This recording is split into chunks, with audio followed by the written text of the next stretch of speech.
Good evening and welcome to Spaced Out Radio tonight. My name is Dave Scott. Thank you so much for taking the time to join us. We really do appreciate earning your listening ears wherever you are on this beautiful planet we call Earth. Geraldine Orozco is up tonight with the Spiritual You. And of course, Geraldine is going to fill us full of information on our Zen, our Chi, and our ET contact.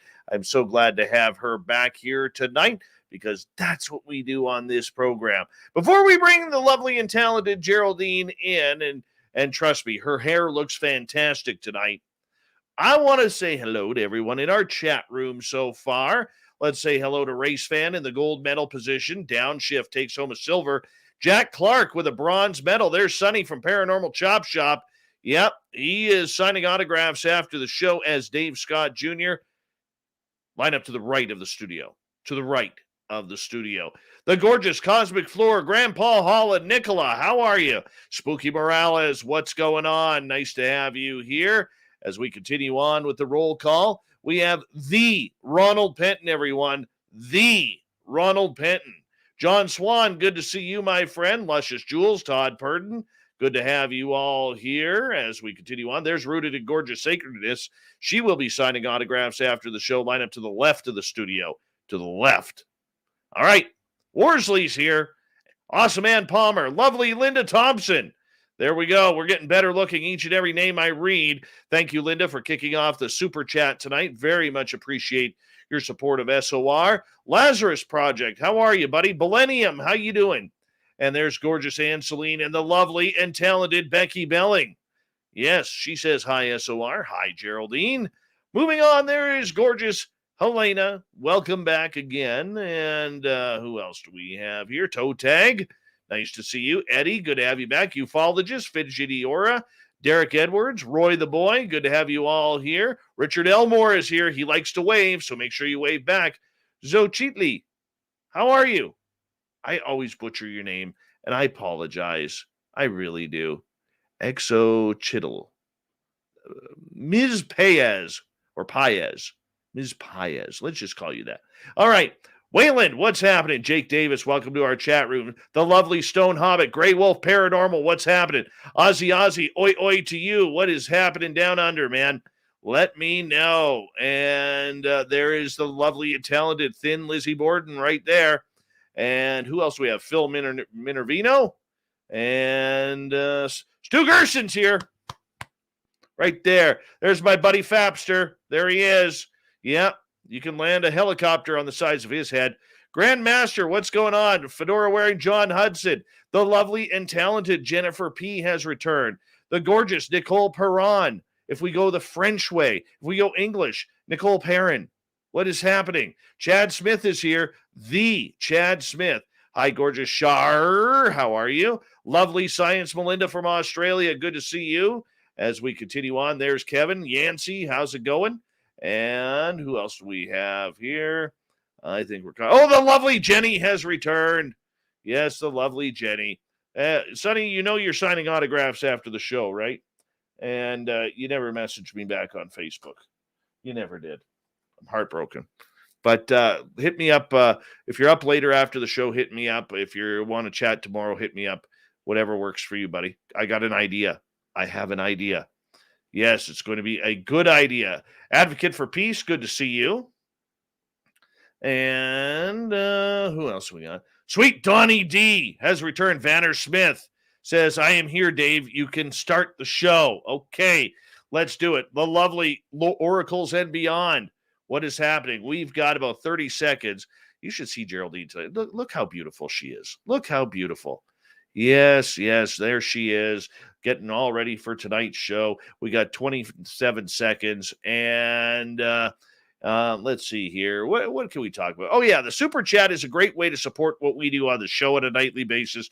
We really do appreciate each and every Super Chat and Super Sticker we receive. And Julius Caesar, good to see you. Remember, you can also shop at our store on our website. Let's get this thing going. Geraldine is right there looking lovely. Let's get your horns up. Let's rock.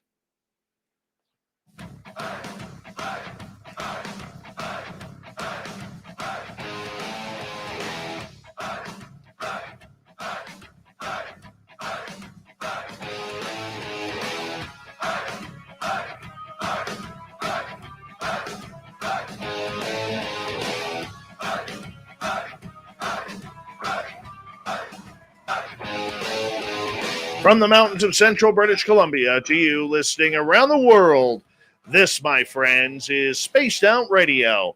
I am your host, Dave Scott, sitting in the captain's chair of SOR headquarters. We welcome you to tonight's show on our terrestrial affiliates around North America, digitally on TalkStream Live, Revolution Radio, and KPNL. All of our archives are free. Go to youtube.com/Spaced Out Radio. Just do me the favor, hit that subscribe button. You can follow us on Twitter at Spaced Out Radio and on Instagram, Spaced Out Radio Show. Our website is spacedoutradio.com. We have a plethora of features for you, including rocking out to Bumblefoot, reading up on Shirky Poo's Newswire, and check out our swag as well. Tonight's show is brought to you by Chive Charities.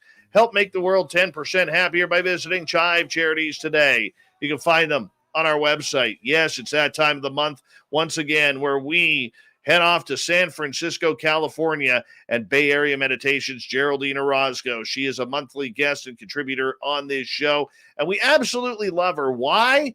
Because she's so knowledgeable, she's so honest, and she is so helpful for everything we do. Yes, Geraldine Orozco researches the role of DNA as a currency of past, present, and future, and with consciousness as a catalyst. As a life-changing contact experience changed her in 2013, it resulted in the activation of psychic abilities. And in 2017, she actually underwent hypnotic regressions with vetted therapists to see what happened.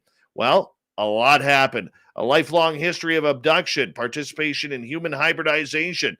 Yes, her life now is dedicated to the dissemination of knowledge of hybridization programs and the correction of commonly held dogma of the human genetic timeline. Her website, GeraldineOrozco.com. We always love it when Geraldine is here because she is absolutely incredible. I'll get you to unmute your mic, and here we go. Geraldine, welcome back to Spaced Out Radio.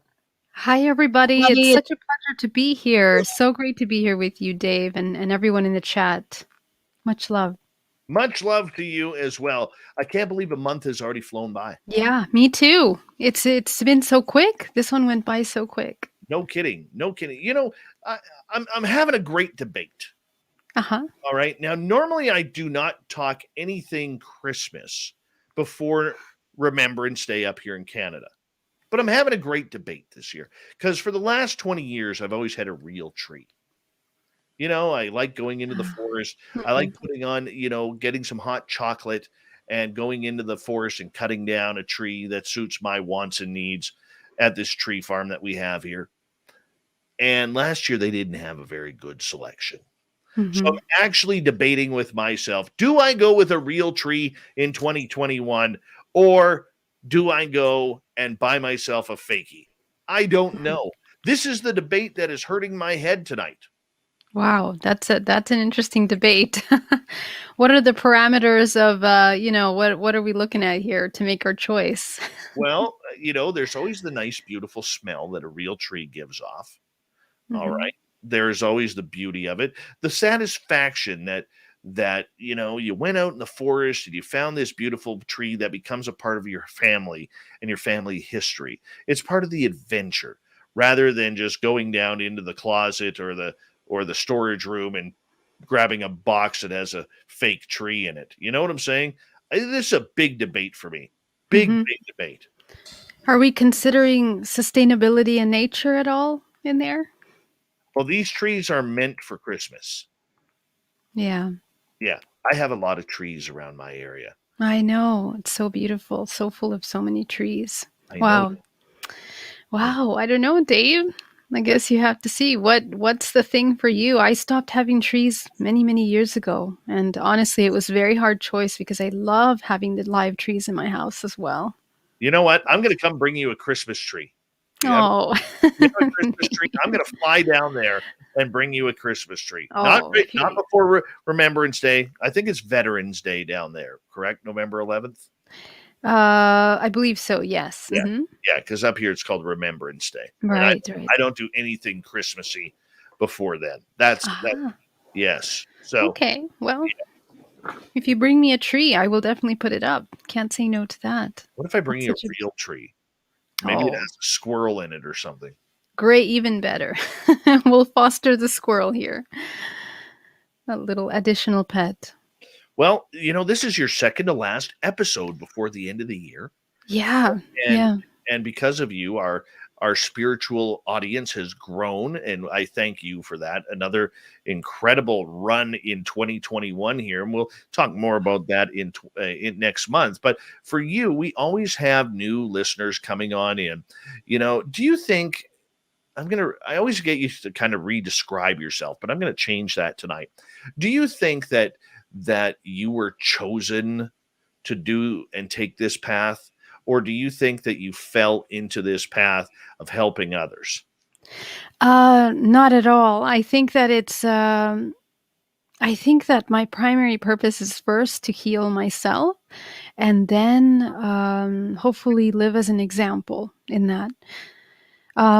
But my last intention is to be any kind of guru or any kind of person that people are trying to follow. This is the thing. I would really like to change the idea, the concept of following things. People need to look inside, and if anything, I'm just serving as a reminder of people what they need to do to activate their own abilities.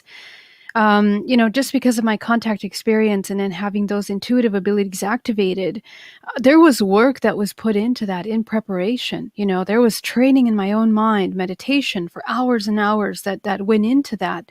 And I think I activated my DNA to a certain point that when I did have that contact, I was ready for that contact vibrationally. And then boom, it unlocked something in the body. And I hear this story all the time with contactees that have experienced, activated activity, intuitive abilities, all these things. But all of this, we don't need to have an ET contact to have. It can be organically activated in the body. So this is the thing that it's not nothing. None of this information is new. It is things that we have been knowing for centuries and centuries. All we're doing is remembering and just reminding people of all this stuff. That's it. Simple. Now, I will say this: since your last show, I actually underwent one of your therapy sessions, and you almost knocked me out. You really did. And I was wondering if we could go over that with some people here. Because, Sure, sure, if you'd like I to. think there's a Yeah. lot of people who don't really understand what you do, but it's almost like a hypnotherapy, I would Hmm. say. That at least that's what it felt like to me, where Yeah. you kind of went in very deep, and I'll be honest with you, for after about a week, I started getting really embarrassed with some of the things that I had said. Oh, yeah, I understand. But, with this therapy session, this is for you. It is not for anyone else but for you. So, yeah, so that shame, whatever shame is being felt, you have to look at yourself and your healing and why you need that information out.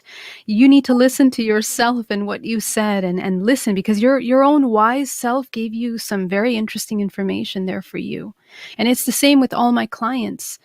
So, and this is what these sessions are about. They're about getting to the root of the programs that are limiting you from accessing your own greatness, your abundance, your expansion.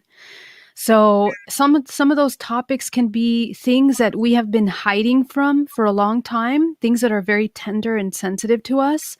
And when we reach those points, it kind of opens up a whole wormhole of things that we were not trying to look at. But it's necessary. It's necessary to look at that, because if we don't, eventually we continue the patterns that are causing chaos in our life. And so, as we say, you need to be brave to take the journey of spiritual work, because it's not easy. People think it's very easy to just meditate and look at some colors. And no, this is actually the real work. It's looking at these hard memories and hard things that happen and diving deep into them. No, I can understand that, and I can totally appreciate that, and it is very tough to try and open up, especially I'm not a guy who really opens up very much, and for honestly, that's what embarrassed me, is just the fact, not of anything I said, because that's the truth. I just, oh, this is Geraldine, and here you are, Dave, saying all this stuff, and now you're looking like an idiot, and I mean. Oh, no, no, no, not at all. To me, First of all, I don't remember what I do with clients in sessions. Okay, I'm also going into a level with you. By the way, we are both entering into a certain state, and it's a container that's created. My job is to hold space for you. It's not for me to remember or digest things that occur to you or you talk about. This is for you. I'm just holding space and leading you through the little path that's necessary for you to get answers. And sometimes these sessions take several of them for us to get resolution from them because they're very complex topics, as you saw. There's many layers to it, and it takes time because we need time to integrate. We need time to kind of rebuild our foundation because oftentimes we're kind of going in and deconstructing old belief systems. So we have to go back in there and support with a new way of thinking. And that sometimes can be, difficult for us to do quickly, just on the fly. It takes time. So I don't remember anything that I'm working. I actually don't absolutely remember anything that you and I discussed actually right now. I mean, I would really have to, go into meditation and try to remember because I'm seeing clients every day, and it's not for me to keep. If I keep things, I will get sick probably because that's Oh, energy. It's not just information. You know what I mean? very true. Very Yeah. true. You know what, the one thing I will say, and I would recommend any of our guests, reaching out to you. I have felt more relaxed the last Oh, 4 weeks than I have in a long time. wow. I I, Nice. I really have. Like Good. I see myself trying to, instead of hyper reacting like I'm so used to, and at times, flying off the handle with, you know, well, let's face it, this is an ugly field. It's an ugly field.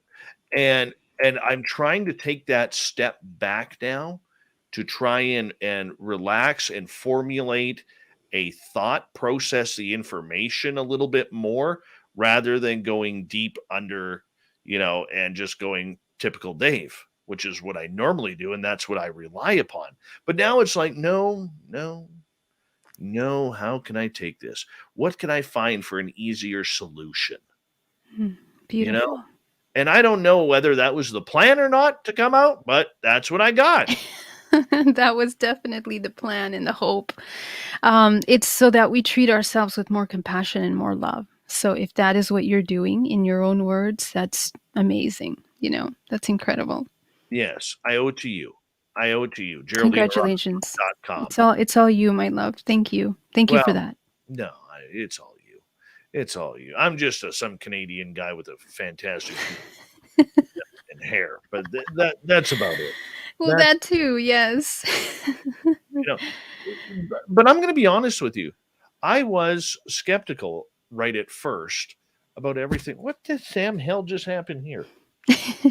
What? The gods are speaking, it seems. My daughter just threw a gnome at me. Oh, that's so cute. Yes, she threw a gnome at me. Just like, who does that? Who just opens the door and throws a gnome like it's a grenade? Who does that? It's the gnome of love, of family love. They remembered you. Yes, she's in trouble now. She's in total trouble now. That's all right. I'll put it up there. Oh no. That's okay. I got it. I got it. We'll find a place for it. But anyways, just kind of, I forget where I was going with this now. I got totally distracted. I never had a gnome grenade thrown at me during the show. So, I mean, that's something new that I just learned.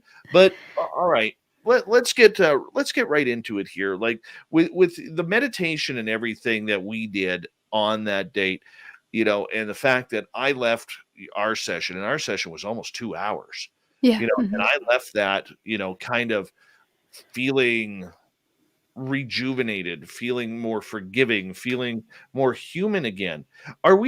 Was that all built up like as a defense mechanism for me? Because I think we're all trying to be defensive of what we believe in and what we say and what our avenues and guidelines are. Yeah, that's such a great question. And that's exactly what this is all about.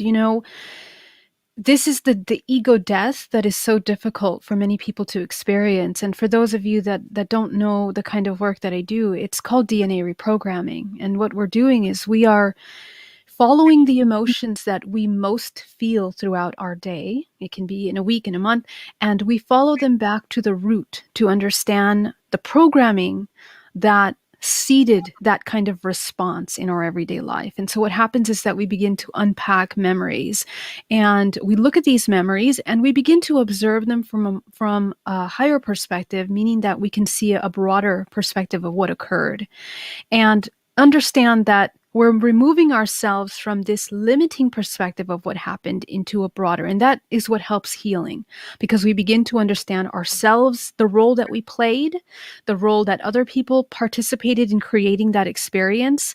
And sometimes the hardest part is that you realize that your entire life is a series of events that participated in creating an identity. And when we do this work, it's almost like that identity goes into question. The ego, the responses, the mechanisms of defense that we've created for ourselves in order to survive through our life, and we realize in a moment, hey, I don't need to be in constant survival all the time. I can change. I can be more compassionate, loving for myself, more kind to myself. And then you begin to change little by little the kind of responses that you have in life. And it's really the most creative and constructive thing to do for yourself. So this is kind of what the work is like. And it's really important. We all create these defense mechanisms. We don't even realize that we're doing them. Sometimes we have our concepts quite inverted, where we believe that the way that we are is loving, even as parents, or as friends, or as partners. We think we are God's gift to the world, and then it isn't until you begin to understand why you are giving this love. What's the exchange? What are you getting? What are you searching through these experiences, that you kind of begin to understand truth. And it's unpacking a lot of layers. So we're all doing these defense mechanisms. The moment that we come down to the neutral point, no longer having to embody, a defense mechanism, or the other side, victim role as well, which can also be a defense mechanism as well, we begin to kind of move out of that state and look at who the true self is, the observer, the one that's observing what's happening around. And that's actually the most powerful part of ourselves. That's the one that can choose, what they want to create and experience. That's the one that almost brought me to tears with you, because I have always been a guy where I have always had to be on the defensive. I'm like a lot of people on this planet who feel that they've got a rough start to everything.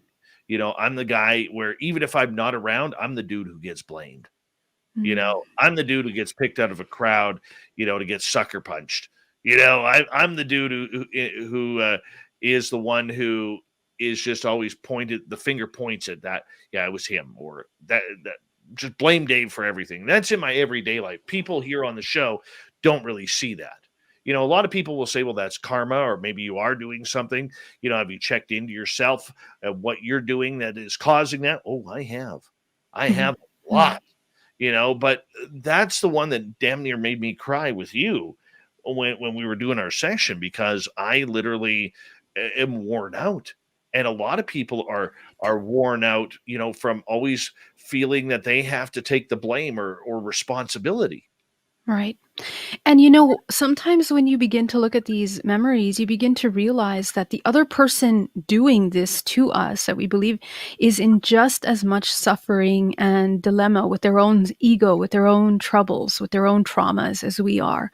And that acknowledgement really helps us come into a place of surrender and of compassion for them and for ourselves. And this is where we kind of begin to move out from the ego, that is the identity of the self that's separate from all, into a unity consciousness. And it's a really powerful state of being, because now you don't have to suffer anymore. You don't have to feel like you're striving or surviving. We are all going through the same kind of pains as each other. And so wouldn't it be better to just let go of this illusion of control that we have over things, and be in peace, be constructive, be co-creative? It's a completely different state of being.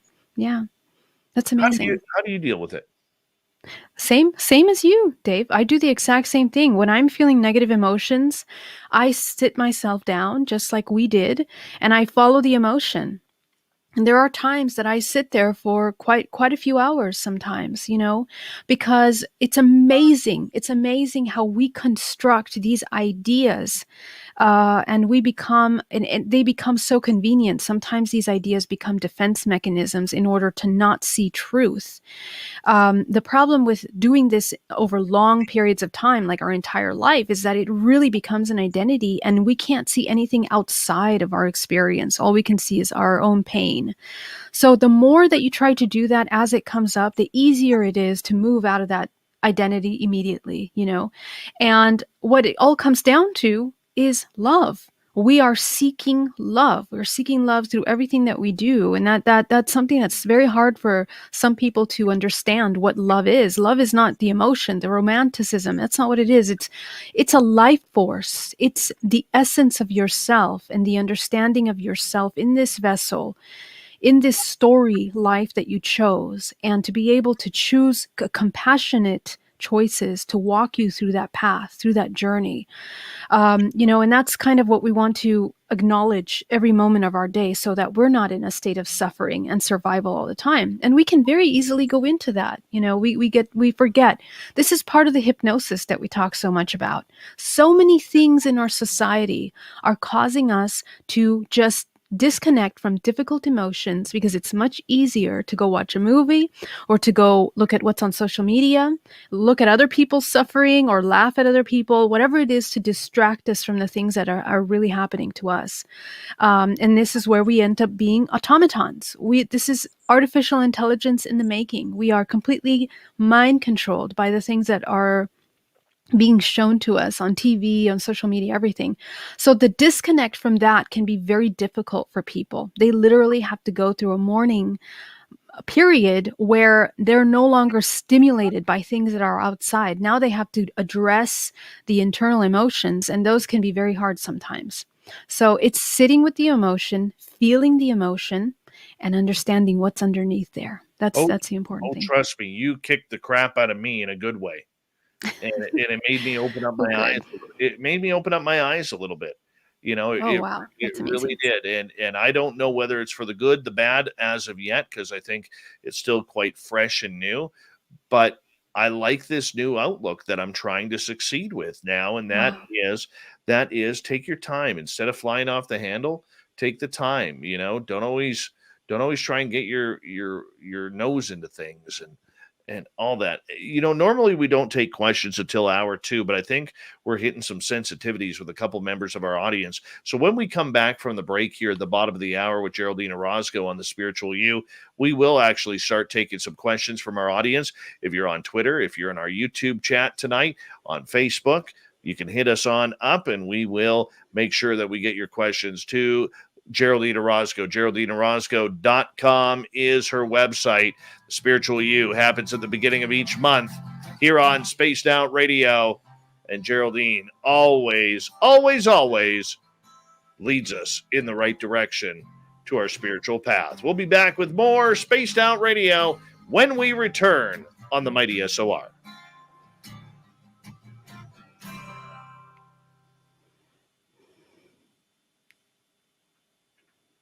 All right, we're clear. Cool. That was kind of cool. I didn't expect any questions already, but wow, that's so great. Yeah. Let's see what they say. Is it necessary for past life regression or hypnotherapy to don't heal? answer it yet. We'll wait till we're back. Yeah, You okay. can study up on it, but don't answer it. No problem.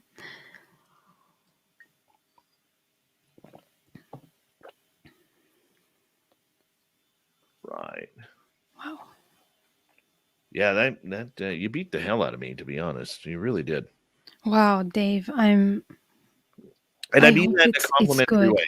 Okay, good. I don't want to beat you up in a bad way. No. But I understand. Sometimes people don't know what they're getting into with this work. It's quite deep, but it does cause lasting effects.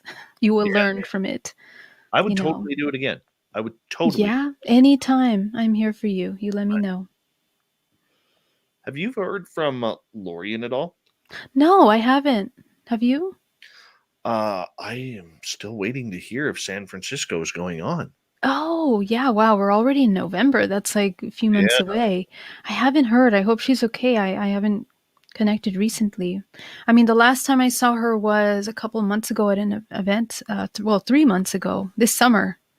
But I haven't heard back since. So, Yeah, um, definitely need to check that on out and see if that's going on. God, I hope so. yeah. Yeah. That would be so great. Yeah, I want to get down there. I do. Yeah. We Down there. want you down here too. Oh yeah, yeah. That's kind of the goal with everything, is to get back down there, and you and I can give hair tips to the people, and Yes, of course. Most essential. so it'll be good. It'll be good. That is for sure. That is for sure. I have to buy an elliptical. Elliptical. Oh, okay. That's Yeah, cool. I've always wanted one of those. yeah. I've been looking on Facebook Marketplace. Hmm. Probably gonna have to spend a couple $100, but that's okay. Yeah. I like ellipticals. Yeah, that's really cool. You should get one for Christmas to give you your Christmas present. It'll be my Christmas present to me. Yeah. Yeah, just having to move the damn thing. I got to get it before the snow falls. So I'm, Oh, wow. Yep. I'm on a time limit here. I got to get it before the snow falls. So Wasn't it snowing there recently? it was supposed to snow last night again, and it didn't. But Oh, okay. the snow already melted. So Oh, good. Good. Oh, it's not too cold over here yet. I think it's still 65s and sometimes 70s. So, oh no, how do you live? How do you live? Huh? this winter, we'll see. But we've been having incredible winds, by the way, like power outage and internet interrupted. Yeah, that's been happening. We had a big windstorm here a couple weeks ago. Hmm. Like, thank God my trees stayed up. Like, that's how heavy. Right. That's a scary thing. My gosh. Yeah. So, I ended up going into the forest the day after. Oh, yeah. I mean, you got to go look for Bigfoot, Did you find anything? No, nothing. Okay. Yeah, I guess we're going to talk about how to do ET contact too, aren't we? Later. Is that what you want to do? Okay, We good. are. Yeah. Unless the audience takes us in a completely different direction. Yeah. And that's been known to happen. Yeah, no problem. How do you sleep with a duvet on at like 65 degrees? This is not a duvet, it's a quilt. It's a one-piece quilt. Okay. But I sleep with way more than that, Dave. You have no idea. I get so cold at night. Not yet, but in the winter I have like 10 blankets on. Oh my God. Yes, I'm one of those cold sleepers. Then I'm not going to tell you that I open up my window this much when it's like minus 20 out. Is your wife the same, or does she freeze to death? No, she freezes. She's on the other side. But me, I get nice. I like cold in my bedroom. I love cold in my bedroom. Right. Okay, very nice. Yeah. Oh, it's so cold. My God. I cannot sleep with the window open. Forget about it. I'll wake up freezing. Oh, you'll survive. I promise.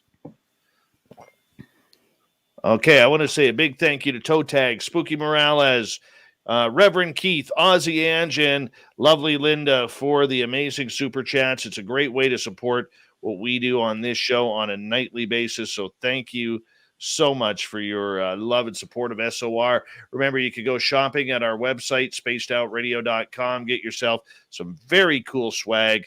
And we're going to be adding more soon here in the next few weeks. And so we appreciate that. Here we go.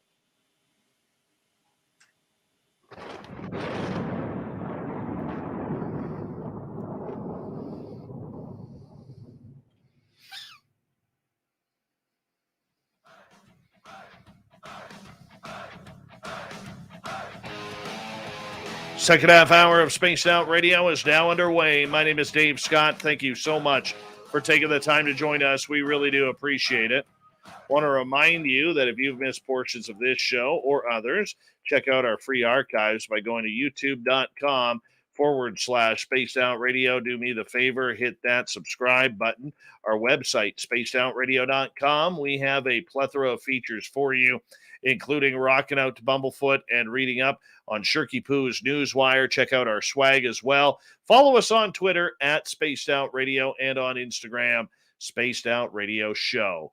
We continue on tonight with Geraldine Orozco's The Spiritual You. It happens at the beginning of each month where we bring in Geraldine to really reset our Zen, our Chi, and our ET contact. Her website, GeraldineOrozco.com. Geraldine, welcome back. Hey, thank you so much. Now, normally we wait until hour 2 to take questions, but because I went through one of your therapy sessions, your DNA therapy sessions, and I got a lot out of it, by the way, and you can order yours at GeraldineOrozco.com. We got some questions from our audience early, so we're going to bring those in because it's kind of what we're talking about. And later on in the show, we are going to get into ET contact. Toe Tag is asking, is it necessary for past life regression or hypnotherapy to heal, or is it meditation? Is that enough? Mm-hmm. That's an amazing question. So I would strongly suggest working and addressing trauma first before getting regular hypnotherapy. So I provide 2 services. One is DNA reprogramming. The other one is hypnotherapy.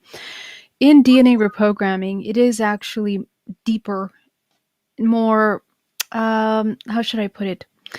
It is addressing the trauma and the deeper programs quicker. It's an hour and a half to 2 hours. And most of my clients usually get DNA reprogramming first, and then when they have processed the traumas that they're trying to work on, they will then get a hypnotherapy. Why? Because a lot of times we have a lot of limiting beliefs, and a lot of those things start with self-doubt, trust, blockages to our intuition. So it's important to train ourselves in training in intuition, trust, and surrendering. And those are oftentimes the hardest things for people to do. But when they can do that, hypnotherapy is much more productive. They're able to surrender into the hypnotherapy and access information deep in the subconscious mind that is oftentimes at a higher level because you're already changing your frequency. In a DNA reprogramming, you're literally activating your DNA. You are turning on the markers for changing your genetic expression, okay? And you do so by changing the core belief systems that you're having. So you're going to feel a lasting change. You will begin to look at, be more mindful, of yourself and your emotions and have more awareness every time the trigger comes up, whatever trigger we worked on in the session, you will kind of take a look at it and maybe take a step back and change the way that you do things. So that's why I really suggest doing some kind of therapy, whether it's with me or with anyone, where you're addressing the trauma first. And trauma is not just impactful things. It is doubt, it is lack of self-love, blockages with creativity, blockages with abundance, blockages with any blockages that you're dealing with. There is a root in trauma. So those are the areas I would suggest working with first. Yeah. All right, let's move over to Jenny. Isn't it important to have some ego? It helps hold the idea, I am sovereign, I am enough, I am part of source, I can protect myself. That's a wonderful question. And it really goes down into the complexities of understanding what serves the highest self in the integration process of the physical body, right? Because we live in a physical 3-dimensional plane. So obviously to navigate the plane, we need to have an understanding of what this physical vessel is. And the physical vessel always wants to have an identity. It wants to have an I am something. And there's really no such thing as bad ego as there is a hurt or a damaged or a traumatized ego. So my suggestion is, as long as you can help heal the ego, oftentimes the ego when in sessions I have my clients look at them and their egos, they look like little crumpled up children, or they're like hiding in a corner, crying, all of these emotional traumas as a result of not receiving love, not receiving emotional needs met or acknowledgement. All of those things play a role in the way we see ourselves in the world. So if we address that ego, if we provide it with everything, if we educate ourselves what the ego needs to change from that state, your ego can become balanced. And the I am now changes in a more expansive perspective, like you're saying, right? I am sovereign. I am enough. What does it mean to be enough? You know, is the idea of being enough come from the belief that we are lacking something? So we have to really check ourselves. It's like fact checking our own mind and our own belief systems to understand what is the ultimate truth. Because we have to remember that because of programming, a lot of times our truth is deeply, deeply hidden underneath layers of programming beliefs. So all of that has to be deprogrammed to see who's at the core. And what you'll find is at the core, you'll know you'll notice that you're everything and nothing at the same time. It's a very interesting place to be, okay? And where there you no longer need to separate you from the other because you're no longer a victim of the other or somehow having this imbalanced dynamic. So it's the 0 point. It's that point of singularity where that consciousness becomes aware of itself on such a profound level. So this is what we want to try to aim for. But there's nothing wrong with these ideas. We just need to see if they're true. Okay, even protection. Protection is one that comes up a lot. Right, because if you feel that you need protection, it means that potentially either you're not powerful enough or that there is always something that could cause harm. So, we need to take a look at that. Is that really true? Or is it true that the human has the ability to activate its own abilities, its intuition, to be able to navigate all the things that are happening from a place of stability and calm and really self assurance, a true self assurance, which is not based on just an idea or a concept. It's an embodiment. So those are some things that I would say about that. Great question, Jenny. Thank you. Yeah, no kidding. No kidding. With the ego, though, okay, we use the ego to protect ourselves, to hold our, to stand up straight and hold our heads up high in the darkest of issues that we are dealing with. Now, are you saying that we have to bring that ego down a bit to get to the root of the problem? So what it is just acknowledging all of the suffering that the ego has gone through in order to show it its own empowerment, its own self, its own sovereignty, in other words, its ability to govern itself in its own physical body.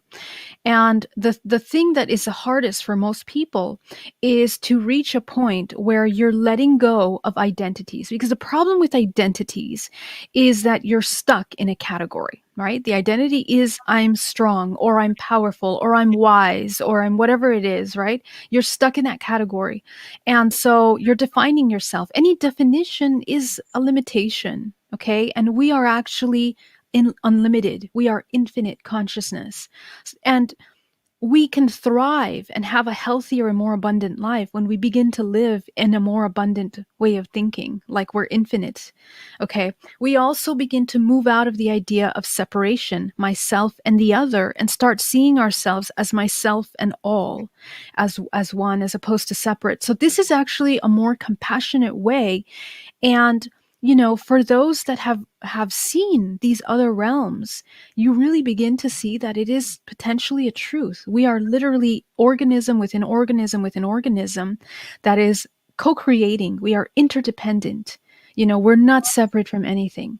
So this is very difficult because we're in a world where everything has been compartmentalized in such a profound way that it's hard to move into this unity consciousness. And I think that's what we're coming into right now collectively. This is the time to break all of those barriers and ideas as compassionately as possible. How do we do that when, if you look all around us, Geraldine, people are scared, people are frantic. The social media has turned into an absolute nightmare for a lot of people because you can't give your opinion without absolutely getting ridiculed or raked over the coals. I mean, work is harder, food is more. Believe it or not, I went to the grocery store just the other day on Sunday. I Uh-huh. wanted to buy a roast. It was $46 for a roast. $46. Now the roast, Wow. it was a good heavy, kind of Okay. roast. Mm-hmm. Okay, but nonetheless, I've never paid that. $20, sure. Mm-hmm. 25, maybe. 26, okay. Now Wow. you're pushing it. But Yeah. $46. There was one there for 53. And people, they're trying to eat healthy. They're trying to eat, cleaner. They're trying to be better. And they just keep getting, punched in the face, the gut, the wallet, wherever it may be. And this is a lot of people right now, and I think this is why we're starting to see more people leave social media than ever before. I think life is hard right now for a lot of people, because of COVID, because of I think it's more because of the people right now than it That's a is good COVID. observation. That's a great observation. And you know why, Dave? Let me tell you. Actually, when you really look and do your research at what's happening in the world around you, okay? First of all of these systems that are providing our food, how they come into the leading places that they're in to govern food, how that production came into play, who's manipulating and who's doing the monopoly at the head of all of these food chains, for example, who's managing the prices, okay?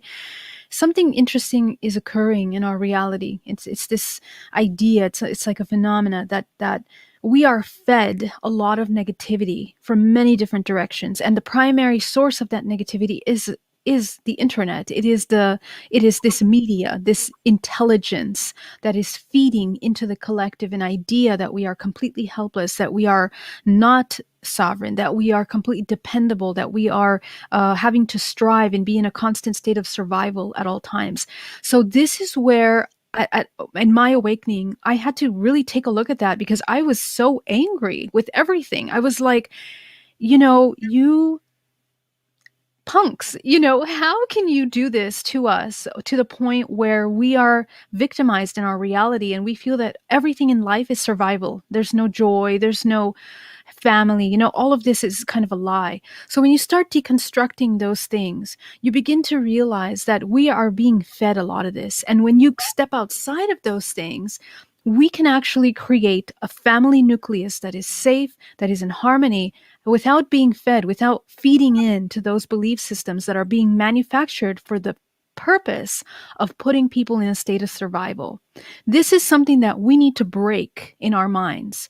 This is not reality. There is enough food on this earth to feed every living being. The problem is that there are certain organizations that are organized in order to funnel neck everything, right, into certain little areas of wealth and strategically manipulate and control where these things are going. And that is wrong.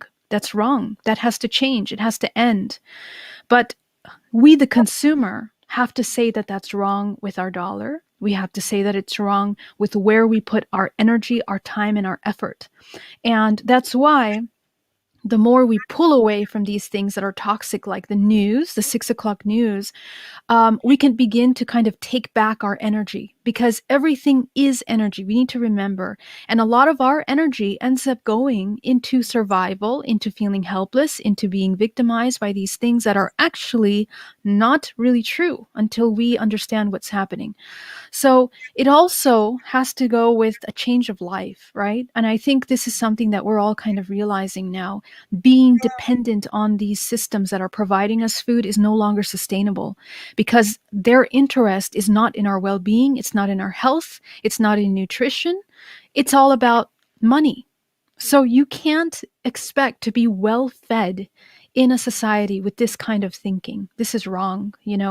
So it has to change a little bit. Either we need to grow our own food, or we need to start collaborating with one another organically, disconnecting, even with local farms, connecting to the source. Let's purchase from organic local farms that can provide us healthy food. It's a completely different thing. So these changes have to happen, hopefully sooner than later. Well, let's see how it goes, because I mean, there's a lot going on in this world right now, and it's not fun. It's not fun. Okay, Dirt Road is asking, is this DNA programming similar to EMDR therapy? Oh, that's a great question. There are some basic aspects of the EMDR therapy that are utilized in DNA reprogramming, but it's not that we are using the light or any of those physical therapies. This is using the same idea of reaching the root cause of the trauma and beginning to work with yourself in a more natural and organic way. So we're working one-on-one on reaching that. And I do utilize hypnotherapy techniques to take you into that state, but they feel a lot like a very conscious meditation. It's not, you're not going to be knocked out, you're not going to be disconnected, you're going to know your surroundings, you're just going to be very deep into your thought, and it's going to be a focused connection to that. So that's more what it's like. All right. Rex is asking, how would you advise people that feel that they are perhaps experiencing mental abductions? Oh, that's an interesting question. So, and I would like for you to clarify, please, because I don't want to assume by abductions, are you talking about contact with ETs? I would assume, You think so? yes, that's the way Yeah. Okay. Because a lot of the contact that we're having with interdimensional beings, with extraterrestrial beings, is actually done in other dimensional levels. Okay, so this is in your lucid dreaming, it's in the astral projection level where you're leaving the body. Okay, some of it is in that state. So what happens is that when we are in those levels, we are actually living all kinds of different lives in the astral plane. We are tuning into fragments of our own self that are available to us. So there is a fragment of yourself that has an agreement to experience this connection with this ET race, whatever it is, and we are dealing on those levels. My suggestion is to get clear on the contractual agreement that is made with these beings, and if you no longer want to participate in that, change that, end that, and you do so by changing the vibrational frequency. It's very important. The awareness and the presence that you have in your everyday life, if you practice that daily, will bleed into your dream time, and you will begin to wake up and have lucid dreams. You begin to wake up and have more conscious astral projections, and it'll help you navigate and have more control or ability to choose through free will what you're experiencing on that level. Okay, so this is the thing, and some of these, I'm thinking for a minute, because you used the word abduction, that maybe it's an unfavorable experience, but you can also be experiencing a wonderful high vibrational experience there as well, and that's great. It's always important, I think, in my mind, to just understand what your relationship is with these beings. What's your participation? What are you doing? What's the exchange? Just to always know, and that's what I would say. Perfect. Geraldine Orozco and the Spiritual You. We got 5 minutes left before we got to go to break. At the top of the hour, Kathari is asking, how are you differentiating between the ego from the I am? Mm-hmm. Well, I'm not sure what your school of thought is in the definition of I am. I'm assuming there's a very specific way that you take the I am. But the I am is the identity of the self, seeing yourself. And the way I understand the I am is that you're understanding yourself already at that 0 point, that you are yourself and all things around you, right? Because the I am, usually those mantras are talking, I am unconditional love, I am the self, I am the universe, I am this, I am that I am. All of those words are very powerful intonations and recognitions of the higher self being integrated into the physical. And that's what that mantra is for. It's for the recognition of yourself on all these dimensional planes and integrating them into the physical. So the ego is something different. It's just a one-sided perspective of an identity. And that's where it would be different. So, yeah. All right, follow up from Kathari. So, if our galaxy is a spiritual or physical organism, and our local solar system is as well, are we mere cells within these larger entities, cells destined to be co creators with the gods? Yes, beautiful question, Kathari, because this is very much how I tend to see things, just based on what I have seen, experienced, and what many people are discovering through their internal inquiry is that we are literally like an organism within an organism within an organism infinitely. And this is kind of like the design of that pie, the fractals that are self-similar designs and expressions of each other, right? So we are that. So within the entire body, whatever is happening in our body individually is actually a reflection of what's happening in the collective. What's happening in the human race is a reflection of what's happening in the galactic space, right? And infinitely going into the higher levels. So it's really important to understand that we are not just the physical body, and that our choices, primarily the emotional choices, because that's vibrational expression, is actually the one that's inputting into the system of co-creation at large. So, it's important to remember that. Okay. 2.5 minutes left. Let's get to one more question here. This one from Ms. Paez, because I can't pronounce her first name. I saw an ET while awake. Does that mean I was in 2 dimensions at a time? Yeah, so Zokchil, I'm not sure if I ever say your name right, but it's so great to see you here. I saw an ET while awake. Does that mean I was in 2 dimensions? Yes, it does mean that. And it's not that it's separate.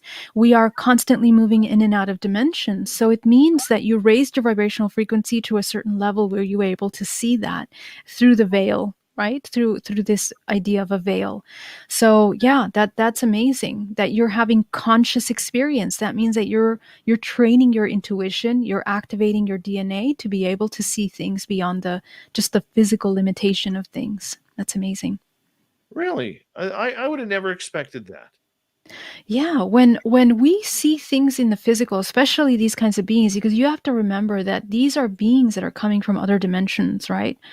And so when we begin to see them in the physical, either we have raised our vibrational frequency to a level that we become to see this is actually what happened to me, and it happens to a lot of contactees, that through my meditation work I activated something that I had a completely conscious experience in the physical, with physical side effects as a result.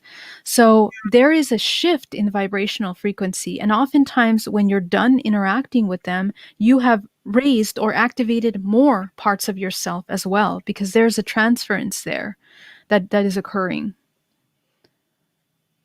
Okay. I think I get that. But So in other words, this ET is physical to a certain extent. It looks physical from our human experience, from our physical body, but in reality it's in another dimension, and it's basically in a sense merging with our three-dimensional plane. But the thing is that we're surrounded by things all the time. We are surrounded by detached souls, entities, beings, other beings from other realms. And it's up to us whether we activate our intuition to be able to tune in to that. It's like a frequency, like a radio.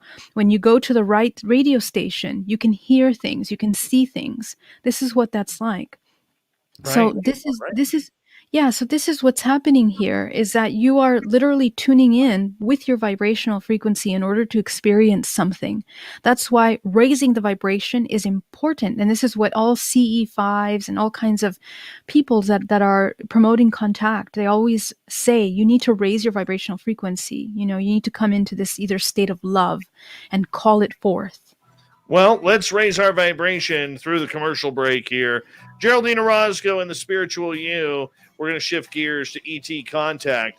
When we return on the Spiritual You with Geraldine Orozco, GeraldineOrozco.com is her website. So make sure you check it on out. We'll be back right after this on the Mighty SOR.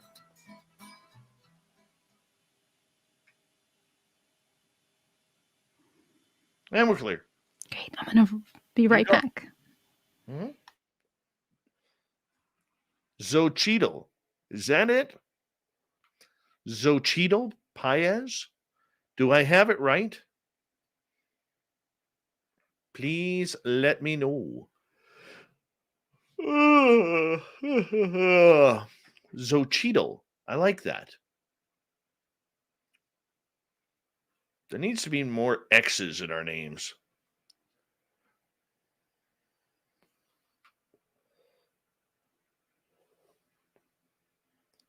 Very cool.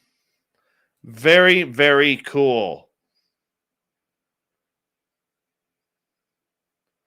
Do do do do do do. Xochitl. Got it. Got it. Mm-hmm. Sounds wonderful. Sounds wonderful. Let's go like that. And let's go like this. Thanks, Cathari. Bee's Nest, how are you? Kaiju, welcome. Akryong, how are you? Yeah, you can ask questions after the break to Geraldine. Zero Cool, how are you?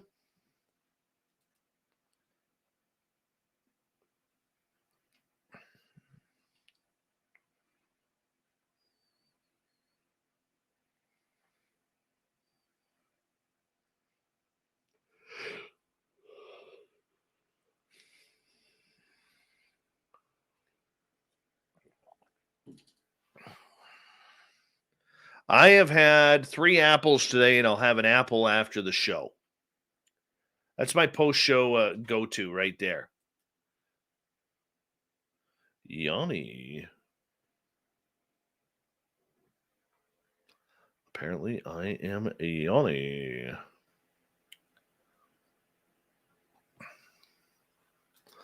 All right.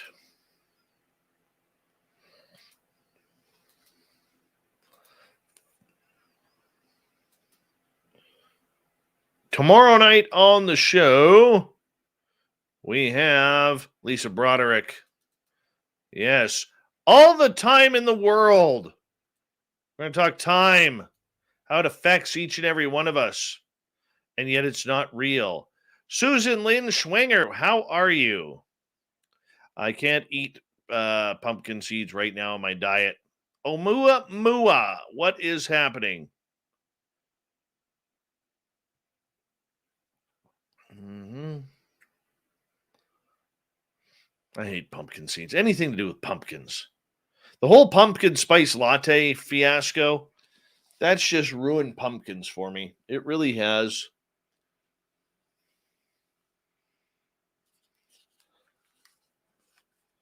Well, of course. I mean, I don't know what.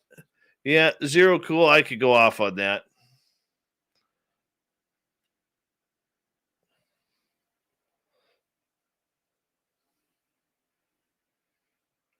Really could go off on that. That shows. Yeah. No, I'm not going to go off. I'm just going to chill. Behoff, what's up?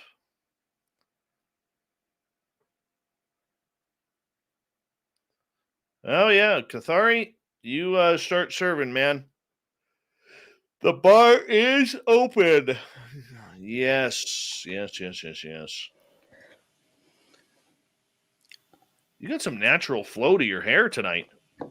At the bottom, the wispy. Very wispy. Yeah, it was a little humid today. It rained. Yeah. You know, when it rains, my hair gets super curly again. So I know the feeling. Stay out of that rain. Right, oh, yeah? Your hair gets curly too? Yeah. Yeah, my hair gel does nothing. Nothing at that point. Yeah. I could have an entire bottle of Dippity-Doo on there, and it doesn't do a thing. It's terrible. Terrible. It's a nice zebra shirt you have on there. Thank you. It's actually so nice and warm. I should have got a bunch of these in different colors because they're warm and they're very, they look nice. So what's the temperature? Oh no. In Here we go. It's 61 degrees Fahrenheit. How can you be cold? It's freezing. What is that in Celsius? 16 degrees. That's shorts weather. Oh my god. Shorts. Every time it's cold here, I think your words are yelling in my head. That's short weather. And I'm like, I need to stop being such a cold chicken here. Right now, it is 5 degrees Celsius, 41 degrees Fahrenheit, and going It'll drop down to 40 tonight. So that's good. It's warming up. Wow. Wow. Oh, wonderful. Snow for Sunday, snow for Tuesday. Isn't that lovely? Oh, we got rain here too on Wednesday and Thursday this week. So that's nice. Love it. I want to say a big thank you to Kevin, to Rex, Toe Tag, Spooky, Ange, Reverend Keith, and Linda for the amazing super chats. It's a great way to support what we do on this show on a nightly basis. Thank you so much for your support. Thank you to everyone who has hit that subscribe button and rang that bell. Do a little Spaced Out Radio shopping at our store on our website, spacedoutradio.com. We would appreciate it. We're going to get more swag for you guys very, very soon. Here comes Bumblefoot, everyone. Hour 2 starts now.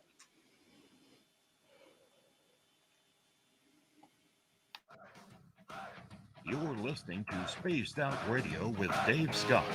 Follow Dave on Twitter at Spaced Out Radio and on Facebook, Spaced Out Radio Show. Hour number 2 of Spaced Out Radio is underway. My name is Dave Scott. Thank you so much for taking the time to join us. We really do appreciate earning your listening ears wherever you are on this beautiful planet we call Earth. Want to say hello to everyone listening in on our terrestrial affiliates around North America, digitally on TalkStream Live, Revolution Radio, and KPNL. All of our archives are free. Go to youtube.com/Spaced Out Radio. Just do old Davey the favor, hit that subscribe button. The Desert Clam has set the password for tonight in the SOR Space Travelers Club. Yanni. Yanni is your password. Use it wisely, Space Travelers, as the Clam sets the password each and every night right here on Spaced Out Radio. Our website is spacedoutradio.com. We have a plethora of features for you, including rocking out to Bumblefoot, reading up on Shirky Poo's Newswire. Check out our swag as well. Follow us on Twitter at Spaced Out Radio and on Instagram, Spaced Out Radio Show. Geraldine Orozco from GeraldineOrozco.com and Bay Area Meditation in San Francisco, California, joins us near the beginning of each month for the Spiritual You, where we get a good awakening into our Zen, our Chi, and all the aliens in between. And she is one of the best out there when it comes to these subjects. Geraldine, welcome back. Hey, thank you so much. Oh, you're very welcome. You're very welcome. So, you know what the one thing I love about you? What's that? I don't even know the answer to this, but I'm going to guess it right off the bat. You do not drink pumpkin spice lattes. No, I don't. Not at all. Thank you. You know, I'm going to be honest with you. I'm getting sick and tired of drinking water. Oh, no. But, Dave, there is other things you can drink, right?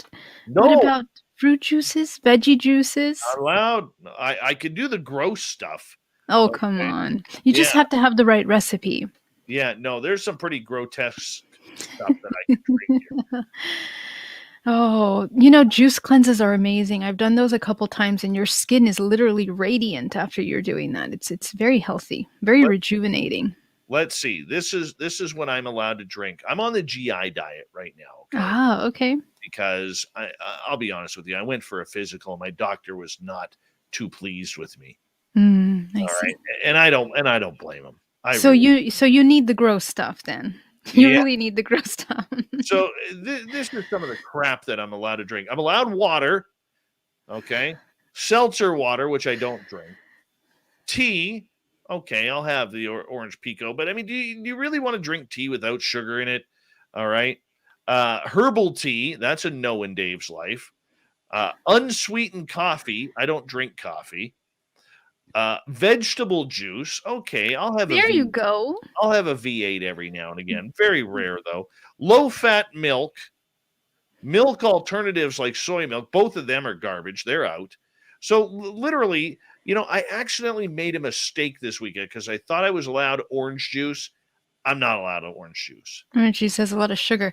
But Dave, you know what? Not V8. Don't drink V8. That's full of processed stuff and probably sugars and salts anyway. I don't have a juice tiger. You don't have a juicer? No.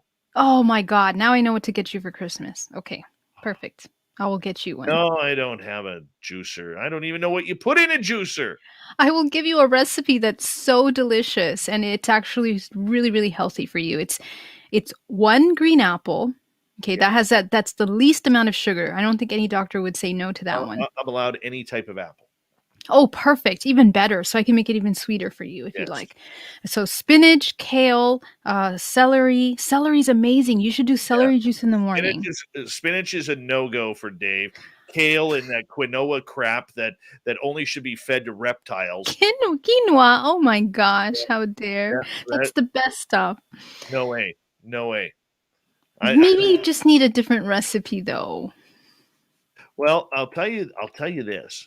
Okay. I've been making some really good sandwiches and really good dinners. There you go. I have. And wow. Shrimp I'm allowed. Cheese I'm allowed. Okay. Shrimp. Yeah, shrimp has a lot of cholesterol, but it's good for you. It's good for you. Yeah, it has good iron. Oh boy. Oh, I'm going to send you some recipes, okay? I promise you're going to like them. No quinoa. No quinoa. All right, sounds good. All right, ET contact. Let's get right to it because my dieting time is over here. At least until I get my apple. I have my post-show pre-bed apple that I eat now. Very nice. I am actually enjoying that, by the way. That's beautiful. Very much enjoying that. All right, ET contact. There's a lot of people crave it. There's a lot of people who want it. There's a lot of people who want to experience it. They don't care if it's good, bad, indifferent. They just want to know that it is real. Yet for many people out there, Geraldine, this is either a nightmare or a blessing or a combination of both. Do you recommend people who've never had ET contact to try and strive for it? That is an interesting question. I would never recommend pro or against anything like this. I think that people need to choose for themselves what they want to experience. But I will say that the sooner you accept and you become comfortable in whatever area it is with the unknown, with the non-physical, the easier your life journey will be. Because eventually, right, we have to experience the non-physical, and it is happening around us. And the thing is that we're evolving collectively to a point where, as you can see, this topic is coming more into mainstream, but we're also talking about artificial intelligence. We're also talking about technology that is coming to a very advanced level, and an intelligence that is being formulated and created by our human input to create artificial intelligence. This is a very incredibly advanced technology that we need to understand, because the next step from there is the point where this artificial intelligence comes into the point of consciousness. And everyone in the tech industry is already talking about that as a possibility. And they are afraid of that. That is a fear, the very real thing that people are afraid of. So ourselves, we become more like a robot, more like an automaton when we forego our ability to choose consciously our experiences. And this is where we need to understand that first understanding our intuition, and then having the ability to tune in with the non-physical realm is something that will help us evolve and progress spiritually, mentally, emotionally, and physically, many different ways. It affects our life in different ways. So I think that whether you're trying to get in contact with ETs or your angels or your higher self, whatever it is that you're connecting with, all of those things are fragments of yourself. And your core beliefs are going to influence what you're going to experience. Again, we were talking about high vibration. You raise your vibration and you will connect with some of these entities. So yeah, I'll leave it there. Do you want that to happen, though? Do you? Or let me rephrase that. Do you think that people really truly understand the ramifications of ET contact? No, not. I think we're barely in the baby steps of that, right? We're barely in level 0.1 because of the amount of heavy programming that we've undertaken, for centuries. But I think that it's something that will very quickly get deprogrammed as we're moving along here, because of the kind of technology that's coming into the playing field. Okay, consciousness is coming into question. More discussions on consciousness will come in. And when you start looking at consciousness, you begin to understand that that can take many different forms. And so the ETs, and also we have the Space Force, we have all kinds of projects that are coming into the future here for us, okay, where we are beginning to move outside of the safety of our planet Earth potentially. And so we have to have that conversation. What is life like outside of this Earth, this dimensional plane? What is it like when you start reaching other dimensions? Inevitably, we will meet other dimensions, because when you leave the safety of the planet Earth, things start to operate on different levels. Okay. So, I'm pretty sure by the end of my life, we are definitely going to be having this conversation. We're going to be moving into those areas a lot more, quicker in the physical. Are we ready for that? A lot of things have to be broken down. Looking at what happened the past 2 years, I'm not surprised that we do have more of that breaking down, because our entire world was completely put upside down in a matter of months. If this can happen, I think that a lot more change can happen, but it's up to us.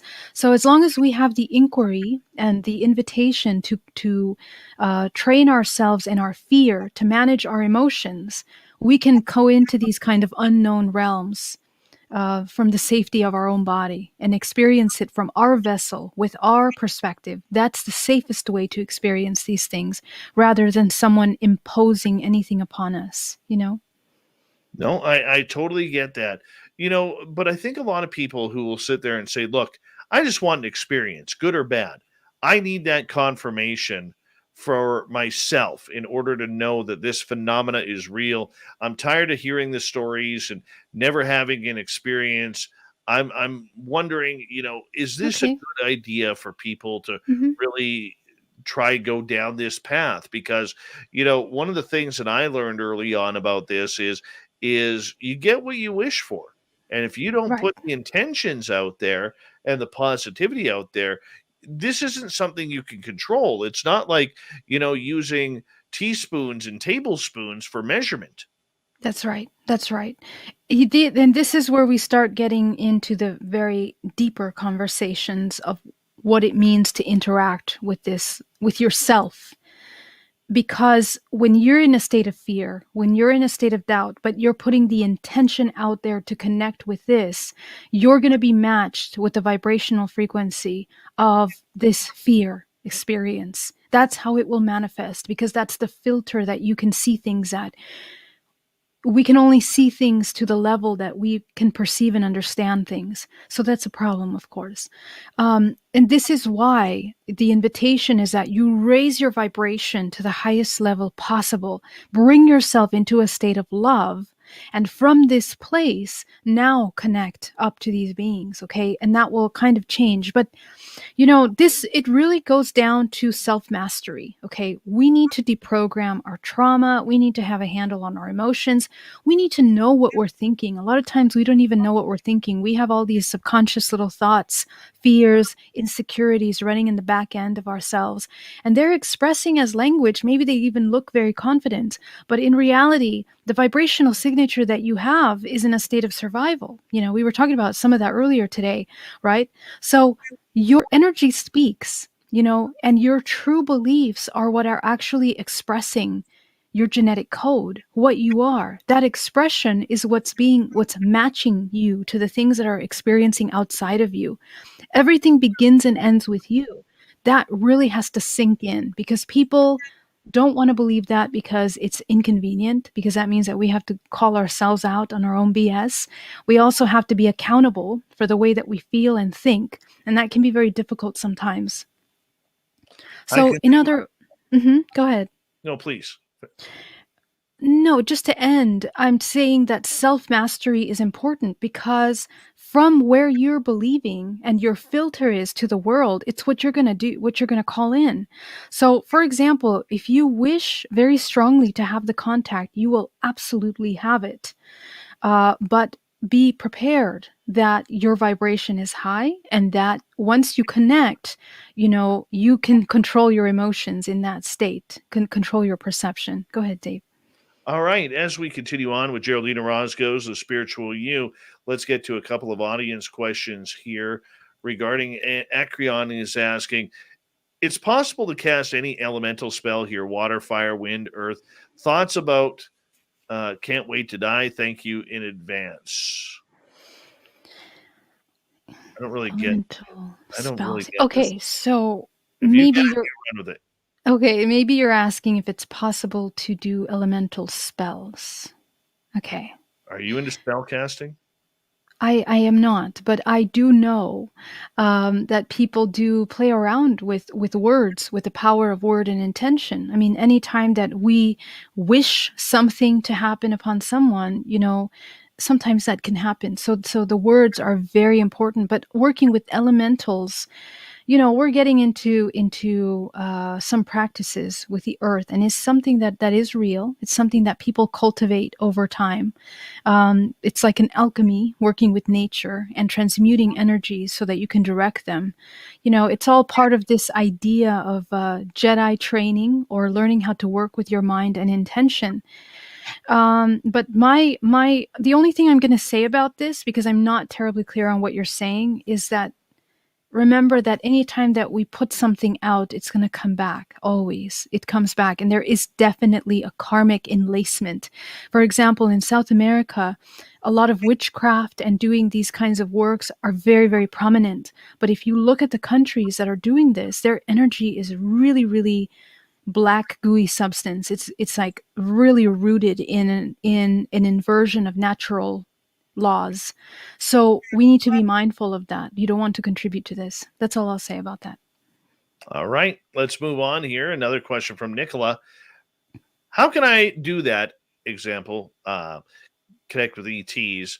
When I hear bad and good about extraterrestrials, I worry about getting a bad one.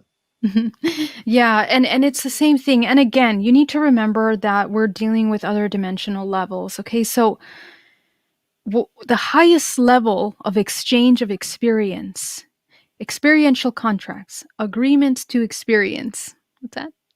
Oh, I'm just pointing because comment on the screen here. I'm not sure who's cuter, Dave or Oh, Geraldine.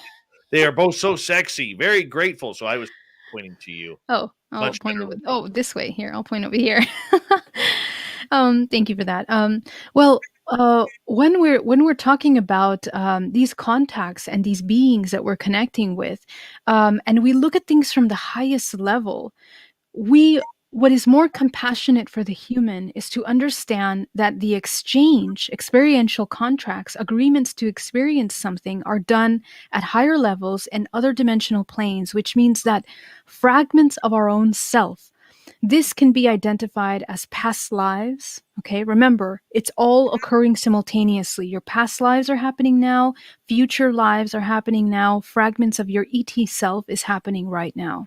Okay, so when you tune in to these parts of you, you're aligning yourself with the vibrational frequency that matches with that fragment, and then you experience something. It unlocks information.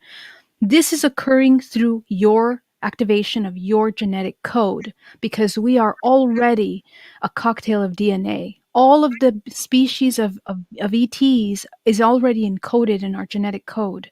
All that's happening is that as you are undoing the layers of yourself, you're accessing that information in your genetic code, and it's becoming expressed. And it becomes expressed in the astral plane, in the Akashic levels, or in the physical for you to experience. So nothing is separate from ourselves. We are contributing to the activation of our genetic code in order to access that information. So if you come in contact with a negative part, know that that's a part of you, that you have agreed to experience that. Those agreements may have been made in aspects of yourself that were less conscious of yourself in this moment, and that's okay. It's part of the evolution. It's part of the growth. It's part of the experience of the collective. So there is really no good or wrong, or right or wrong, good or bad. All of these are part of the spectrum of experience that we're here to have. Cathari is asking, were you an initiate in one of your past lives? That's interesting. I have spent a lot of time going to all of my past lives, and I have been many things, everything from a slave to queen several times to, working with magic, with healing, many, many lives. I've had many lives.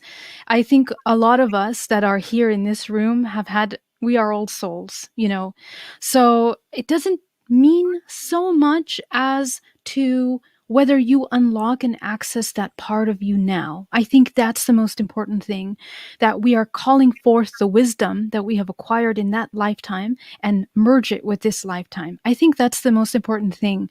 And we're cycling through different archetypes of ourself, right? Either everything from the queen to the slave to the joker to the what illuminated magi, whatever it is.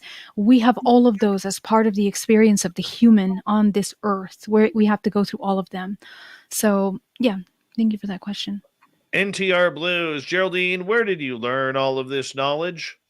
So a lot of the things that I'm talking from you are from personal experience, and once my abilities were activated in 2013, there were several years that I was working in meditation and finding answers for myself. I have to say that I never found the answers to my questions in books.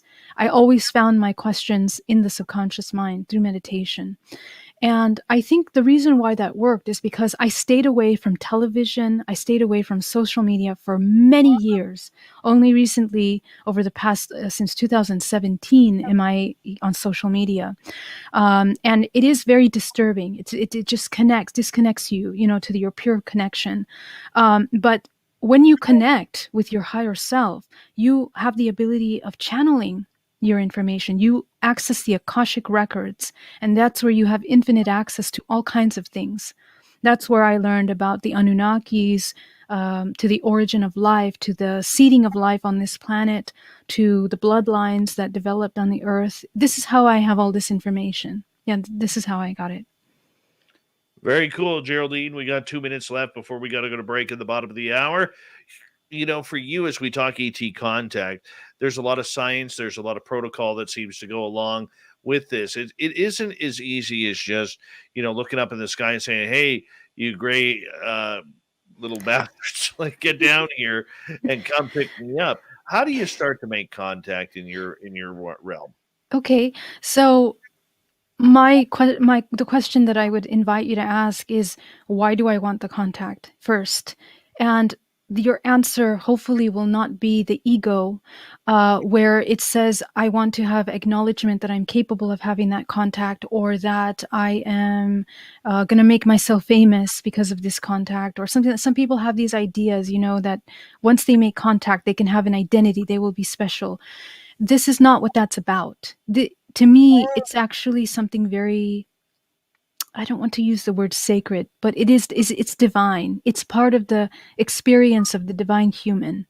And the intention should be, first, let me connect to the higher self and activate the intuition. And from that point, from a place of love and unity, exploring beyond yourself.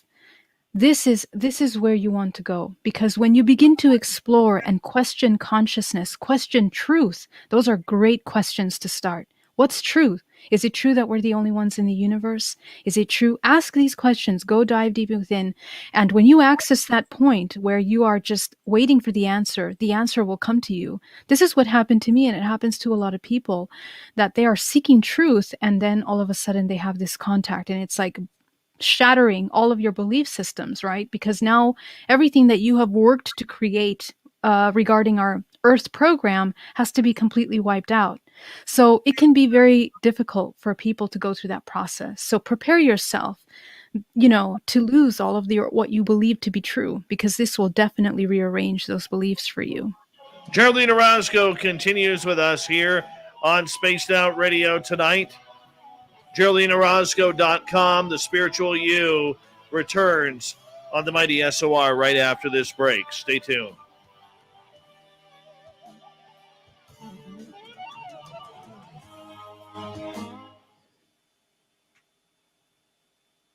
And we're clear.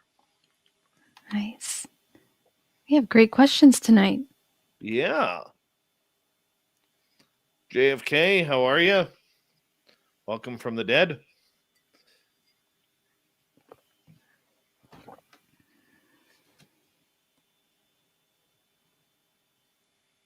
Let's see here. Oh, I forgot to tell you. Tell me. I got asked to speak at MUFON Symposium this year. Nice. Where Yeah, is that? it's in Denver in July. Oh, very cool. That's so great. It's going to be really warm. It's going to be hot. Yeah, well, I'm at least I'll be able to breathe there because I'm used to that up here. Right. I know they're a mile high up. We're 3/4 of a mile up. Right. I don't think it'll be It won't be so bad. so bad. Yeah. Wow, that's so nice. MUFON. Yeah, Who else is speaking there? Do you know? I have no idea. Yeah. No idea yet. Very cool. No idea. Maybe I'll go and watch you speak. That will Wave be the very flag. fun. Wave the flag. Yeah. Yes, in July we will be having an SOR gathering. Oh, there you go. That's so fun. Yeah. That is after the Vegas party. Yes. Oh, a lot's happening in July. Okay. Nice. I'm actually looking forward to it. Okay. Let me know so I can start making arrangements. That'll be fun. It's July 8th through 10. Hopefully, now I've actually given myself a goal now where I'm going to finish my book before that. Yes. Don't be like me. That's writing for like 5 years. Oh goodness, I'm on year 3.5 with mine. Oh goodness. Yeah. Yeah. Very cool. I hope you finish it. My God, focus on that. I know. I got to get that finished and published. And Mennonite Abe, how are you? And who else arrived here late? Thin Lizzie's in Colorado. The gorgeous Carol. There she is. Yeah. So it's actually going to be a good topic for me because it's UFOs in the media. Oh, perfect. Right. We need that. Yeah. And so I'm sure you'll have so much more to talk about even yeah. this year just because of everything that's happened. Yeah. Greg O'Brien, how are you? Formerly known as JFK. Let's see here.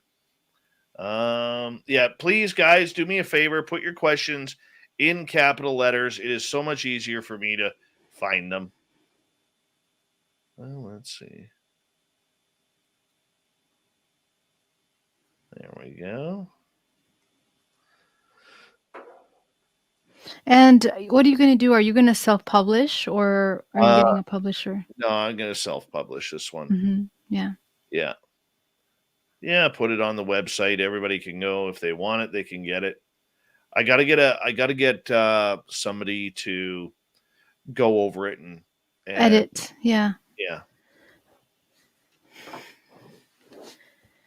Yeah, one of the biggest things is being dyslexic.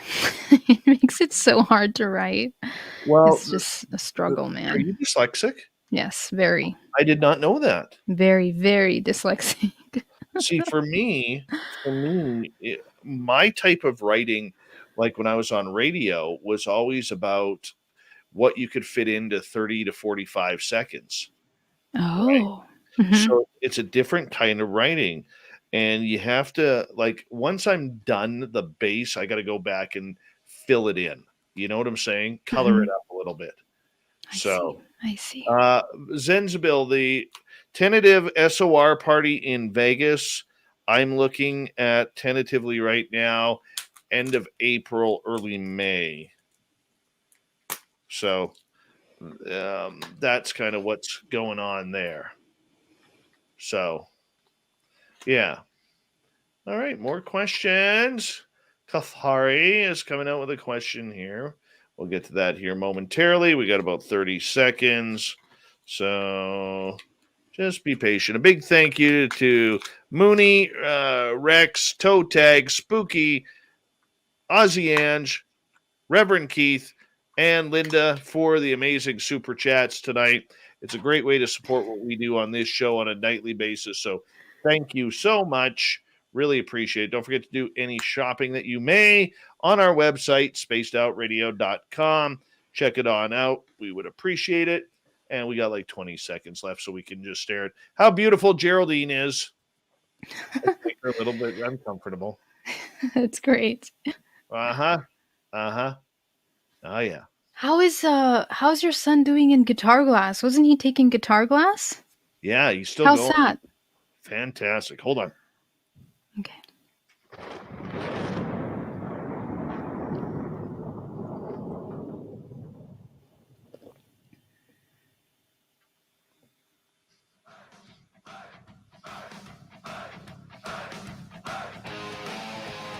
We pass the halfway point of Spaced Out Radio tonight. My name is Dave Scott. Thank you so much for taking the time to join us. We really do appreciate earning your listening ears. Want to remind you that if you've missed portions of this show or others, check out our free archives. Go to youtube.com/Spaced Out Radio. Just do old Davey the favor, hit that subscribe button. Our website is spacedoutradio.com. We have a plethora of features for you. Check out our swag. Get your horns up for Bumblefoot and read up on Shirky Poo's Newswire. Follow us on Twitter at Spaced Out Radio and on Instagram, Spaced Out Radio Show. We continue on tonight with Geraldine Orozco.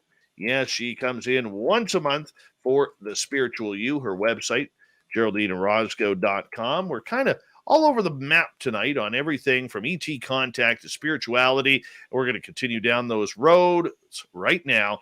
Kathari is asking from the chat room, do you believe, Geraldine, that we incarnate as both male and female throughout the centuries? That is an interesting question.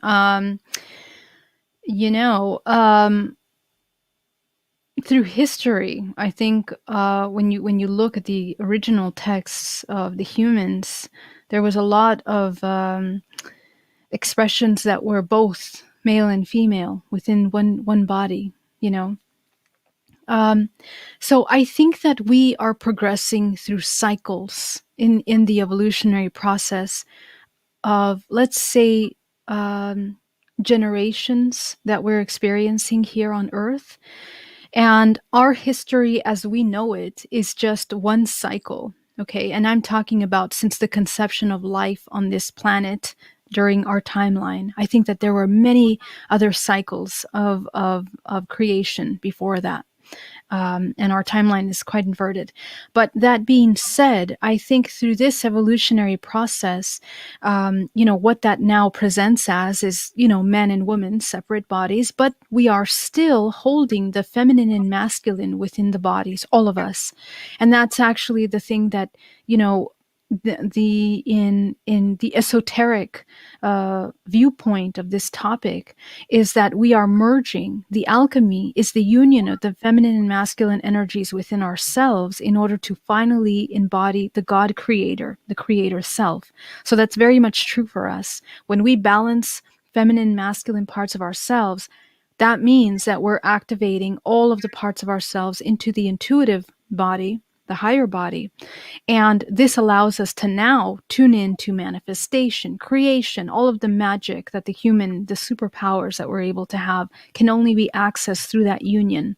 So that's kind of what we are experiencing now. And I believe that this kind of union is happening on a much larger scale. All the human race is actually balancing feminine and masculine energies, and beyond that, we are seeing things as beyond the duality, but as unity. So the entire universe is now seeing itself as a whole. That's what we're trying to work towards now, again, in this cycle. Very cool. Very cool. Kaiju wants to know, Geraldine, how do you imagine extraterrestrials will become publicly known to the world? That's another interesting question. Well, I think that it's already happening. It's been happening already. First of all, with the work that, people like Dave, for example, that are these powerful voices putting out this topic into mainstream. I mean, you guys are the ones that are paving the way for history to happen here, because this has become more mainstream with the little drip disclosure that we've gotten from the government, has really allowed us to solidify some kind of base foundation. And I think that this has happened, before. But I think now, because we're talking about Space Force, because of all the different kinds of programs to bring us out into the space station, it is pretty, we can see now clearly that the future of the human race is potentially outside of Earth, right? And so even though this is happening in other planets already, we already have Mars colonizations, we always have moon how do you say Colonized? that word? Sorry, yes. I got you. So thank you. So we are already developed out. Okay. So, but from our known mainstream perspective, we're just beginning to leave into these realms, right? So it's already happening. The conversation has to happen. It's already going into mainstream. We're questioning who is flying the UAPs, who's flying the, this is the next step. The thing is, please don't wait for the public to confirm something that you already know. A lot of people wait for the science, for the papers, for the official people to say that. And you have to understand that it's not in their best interest for sustaining an illusion that has been heavily funded by systems for centuries to keep people out of the known and out of their own power. Because the moment we know that, we're going to be having conversations about interdimensionality, about our superpowers, about telepathy, our intuition. All of those things are superpowers to begin to disconnect from, or perhaps I should say, leaving behind parasitic systems that are not pro-life. So that's something that has to happen. All right, let's go to John. He makes a comment here. People tend to trend, not flip flop back and forth, but eventually you must do a lot of both to really learn all the knowledge that is required to fully wake up. He says, my 2 bits, anyways. What's your opinion on that? Absolutely agree. Agree. And I've actually, we all go through this. I mean, we look at the information that we receive. We take a look at. I think the what all of that flip-flopping and looking at different information has taught me is to go back to the basics, right? Is this information beneficial for the collective, for the good of the collective, for the psychology and mind of the collective? And sometimes the answer is no. Sometimes we need to get clear on our intention, because when we access information, we have to remember that a lot of times it's coming from a specific perspective. Whether you're reading a book or whether you're studying something, there's an origin to that perspective. So we really have to be able to pull away and look from the higher perspective, what we're receiving and why. What does it mean to process data in that way? And hopefully question whether it's something that's productive. Is it creative or counter-creative for the collective to hold on to certain ideals? Some ideals about ET contact and information and disclosure, I think, are not beneficial. I think it's something that we are moving through quickly. It becomes archaic very quickly because of an understanding that unity is the next necessary thing. Those are my 2 cents. Very cool. Stand Up to Evil says, Geraldine, do you think that an ET species will publicly show themselves soon to the masses?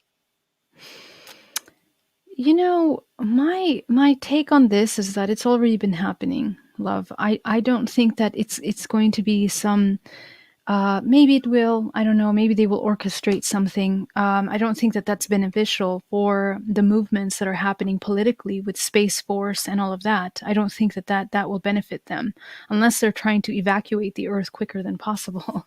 But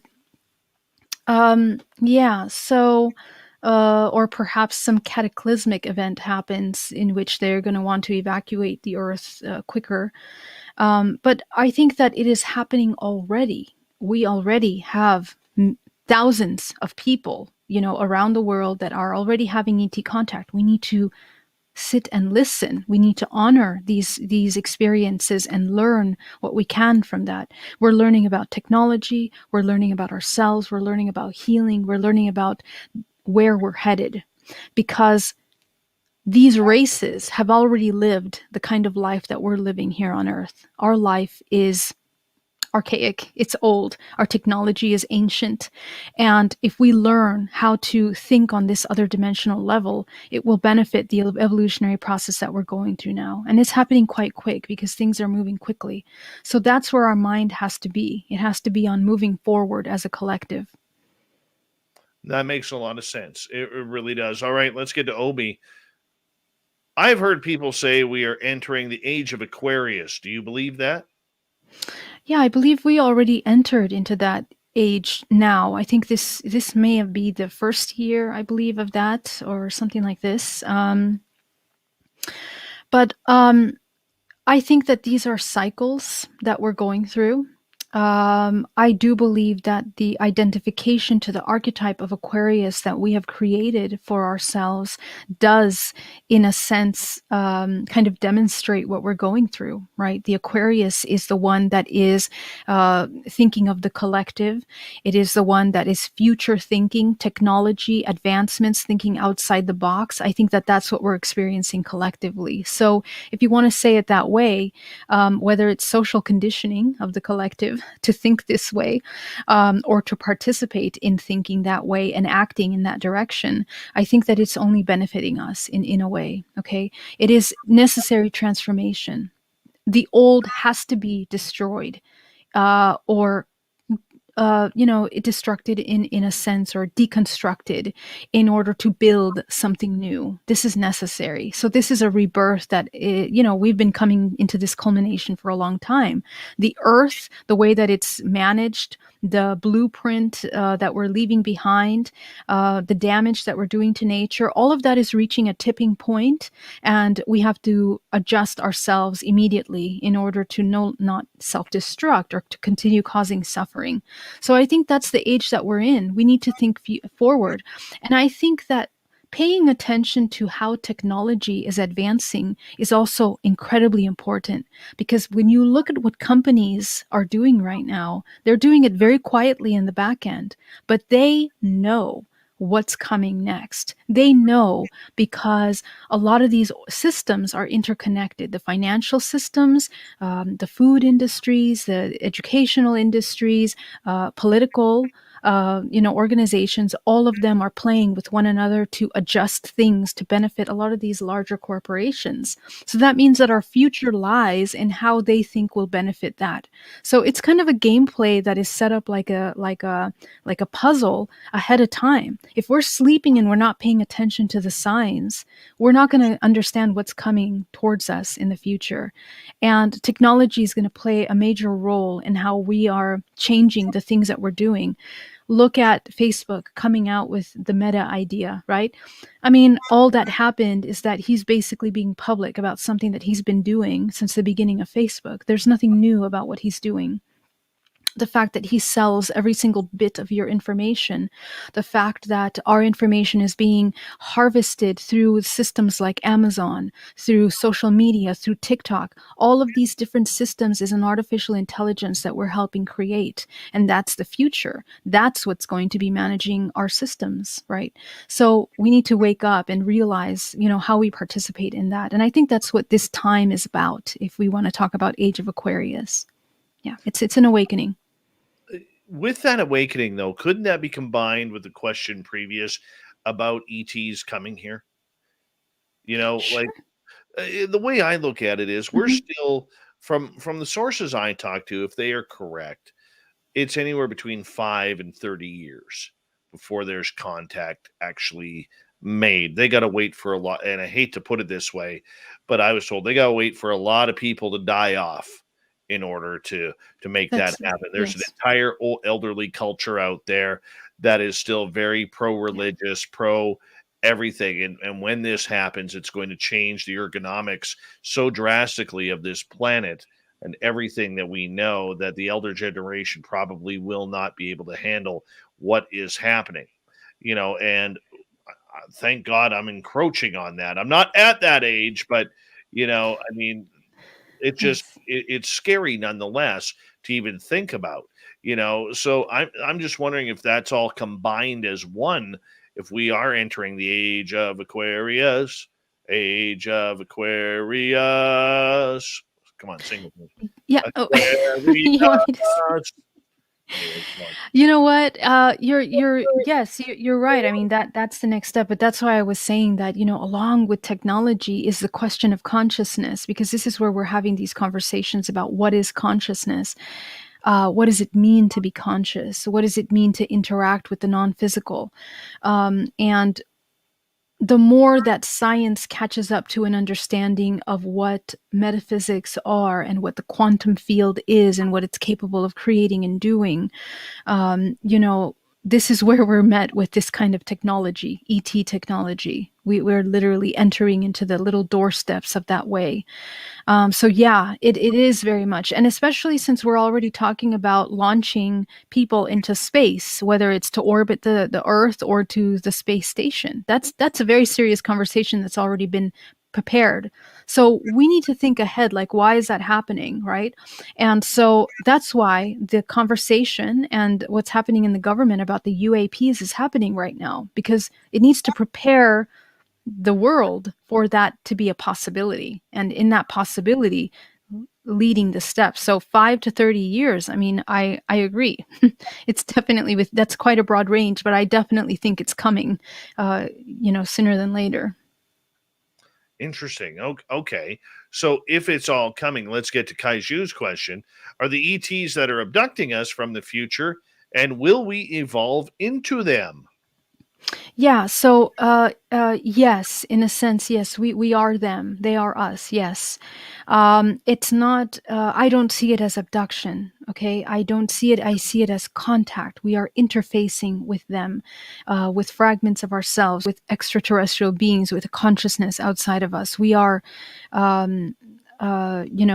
connecting with the future parts of ourselves. And depending on the races and the kind and the spectrum of species that is available to us, everything is within our genetic code. We need to remember, when we activate our DNA, we are accessing those new expressions of ourselves. The base DNA for all living beings is the same. It's just depending what is activated and what is not. In these ETs, in these interdimensional beings, they have activated larger aspects of their DNA, of the genetic code, which allows them to be interdimensional, to fly the way that they fly, to connect, to communicate telepathically, to do the things that they do. And in a sense, it is sustaining an organism, which we're participating in procreation. We procreate here on Earth, we bring life into the world, and we also procreate on these higher dimensional planes through the soul, which is the source essence that brings life to this physical body. When we create hybrids, there's fragments of our soul that are being placed into these hybrids, which are a combination of genetic information. And so on and so forth, we are contributing to, let's say, a mitosis, of the organism that's being created. The cells are multiplying through this procreation program that we are all a part of in growing this organism. So we are very much these future aspects. And while we are still in this reincarnation cycle, we are participating on different levels. So in this lifetime, you are you. In the next lifetime, simultaneous timeline, you are accessing a part of you that is an ET and extraterrestrial with different awareness in your genetic code. And that's kind of how we're moving through this organism. We're just shifting from one place to the other. All right. Stand up and saying, do you give any credence to Anjali's story? Anjali, I'm so sorry. Who is Anjali? This is the lady who was allegedly going to, she held a press conference in front of the Lincoln Memorial and then in Washington, D.C., and then claimed on Twitter that she was going to go on a trek before year's end and go meet aliens in a cave up on a mountain in the Mojave Desert. We find out that it's not a mountain, it's more like a molehill. And as of today, she kind of pulled out of the event, saying that the owner of the property, Wayne, does not want people on his property. So, we all saw that coming. It's funny. I hear this kind of story all the time. People that are preparing themselves because they have received messages that there will be a physical meeting. I hear this all the time in my support groups. Okay.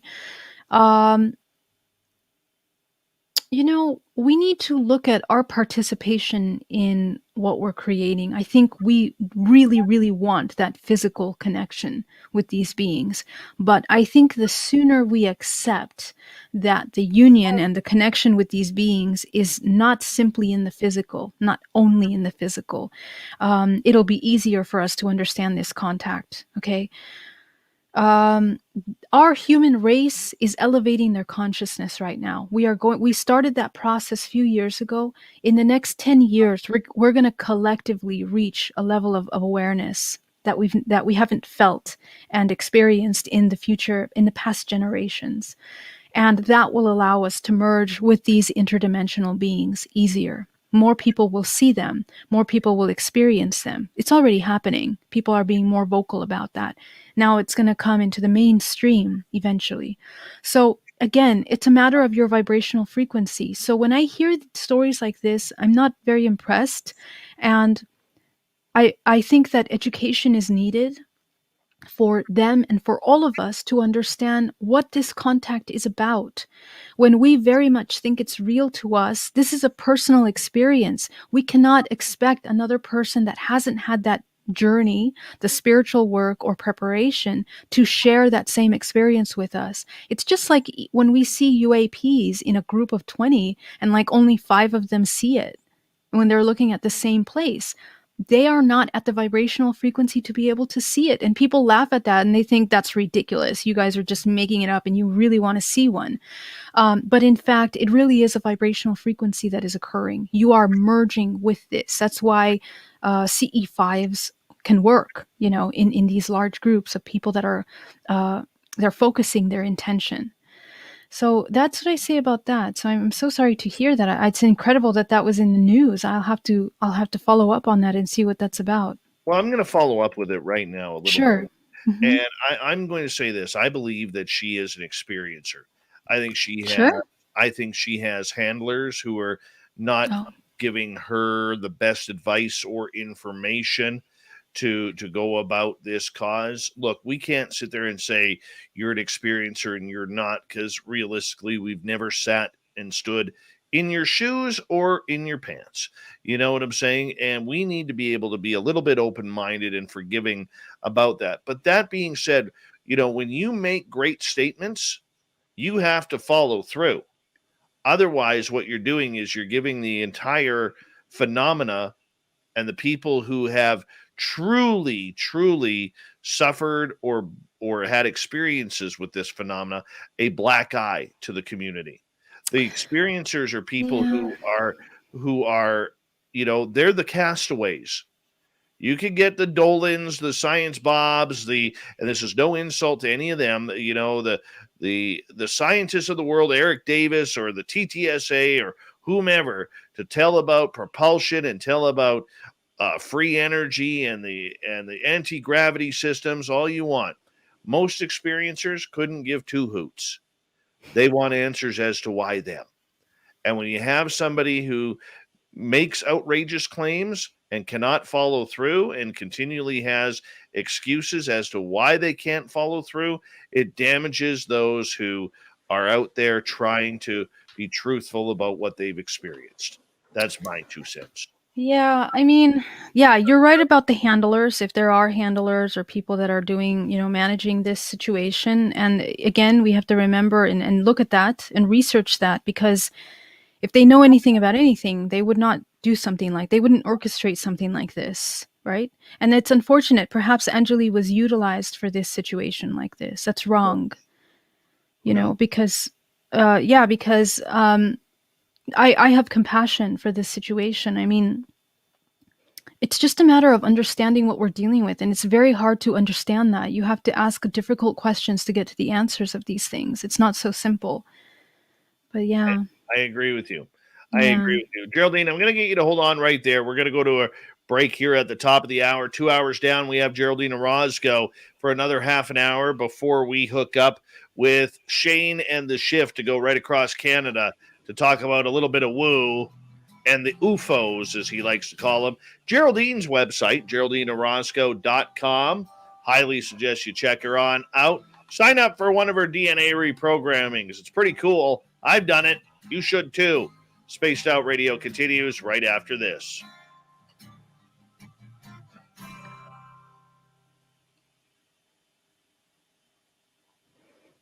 All right, we're clear. Great. I will be right back. I'm going to get some tea. Okay? You go, girl.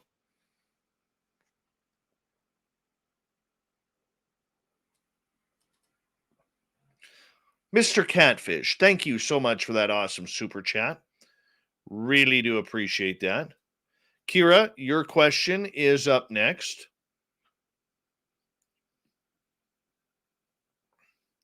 When we return on the mighty SOR. There we go. Hey, Super Duke, what's happening, buddy?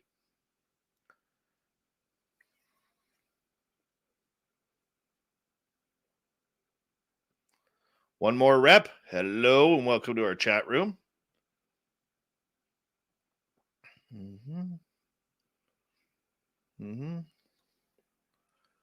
The gorgeous Kim Jellin, what's happening?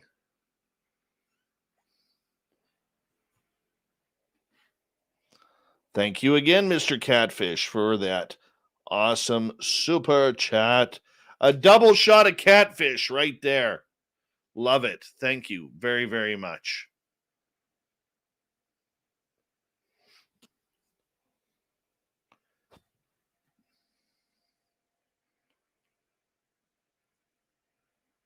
Yeah, Dave's not a fan of Anjali. Wagon breath, looking gorgeous tonight.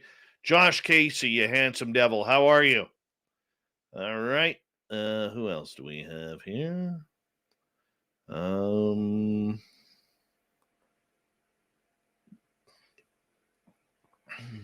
I'm like really behind in the chat room. Holy cow.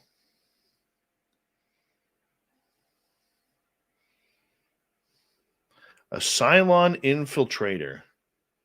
Maybe. Cylons went to Stormtroopers shooting school, though. Oh my goodness, they're terrible shots.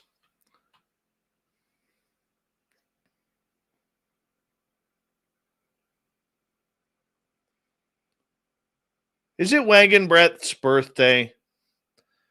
Spaghetti Lee, what's going on? Happy birthday, Wagon Brett. Happy birthday to you. Happy birthday to you. Happy birthday, dear Wagon Bread. 11.3. Happy birthday to you. There you go. That's just for you. I don't just sing happy birthday to just anyone, you know. Spaghetti Lee, what's happening?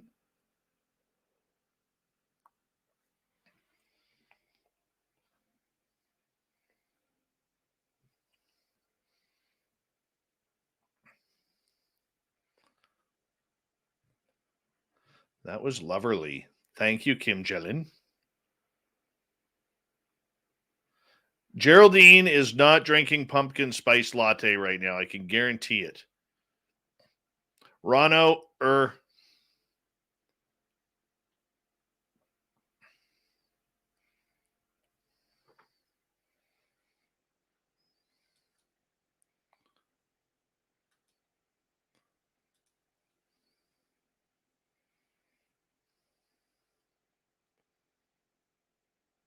Well, look at that. The Atlanta Braves won the World Series.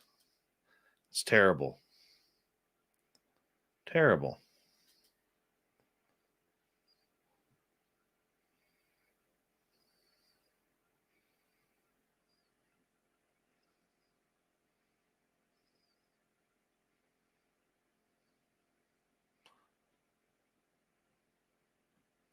Well, so Cheetah will have to come back before her birthday, and we'll sing happy birthday to her.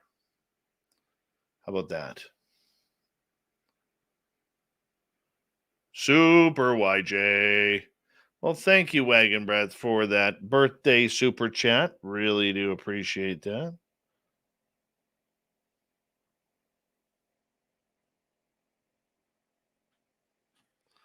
Thank you. Thank you very much.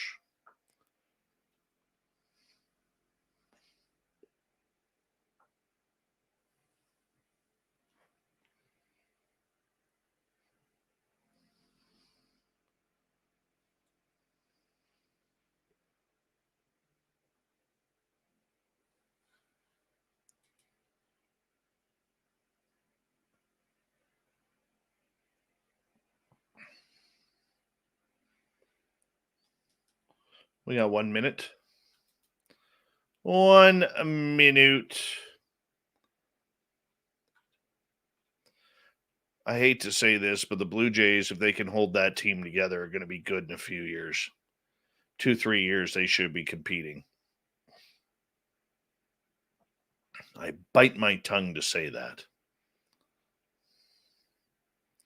All right. Want to say a big thank you to Birthday Wagon Breath, Catfish Times 2, Kevin, Rex, Toe Tag, Spooky, Ozzy Ange, Reverend Keith, and Linda for the amazing, amazing super chats tonight. Thank you so much for that. Really do appreciate it. There's the lovely and talented Geraldine Orozco. Her necklace is pure gold. Pure gold. She stole it from an Egyptian mummy. She did on her trip to Egypt. Oh, no, thank you. I don't want to take that karma home with me. Here we go.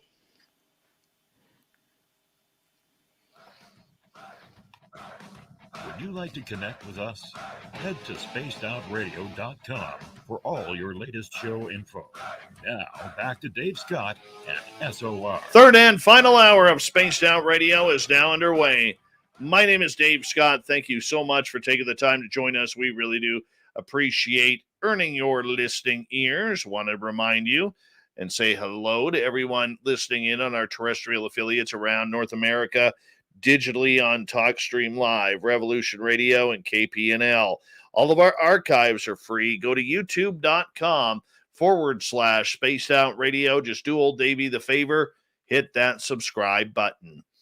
The Desert Clam has set the password for tonight in the SOR Space Travelers Club. Yanni. Yanni is your password.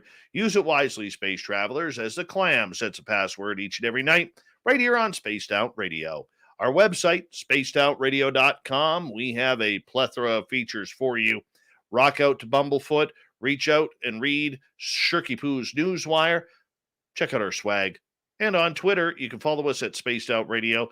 Instagram, Spaced Out Radio Show. For the final time tonight, we introduce the lovely and talented Geraldine Orozco.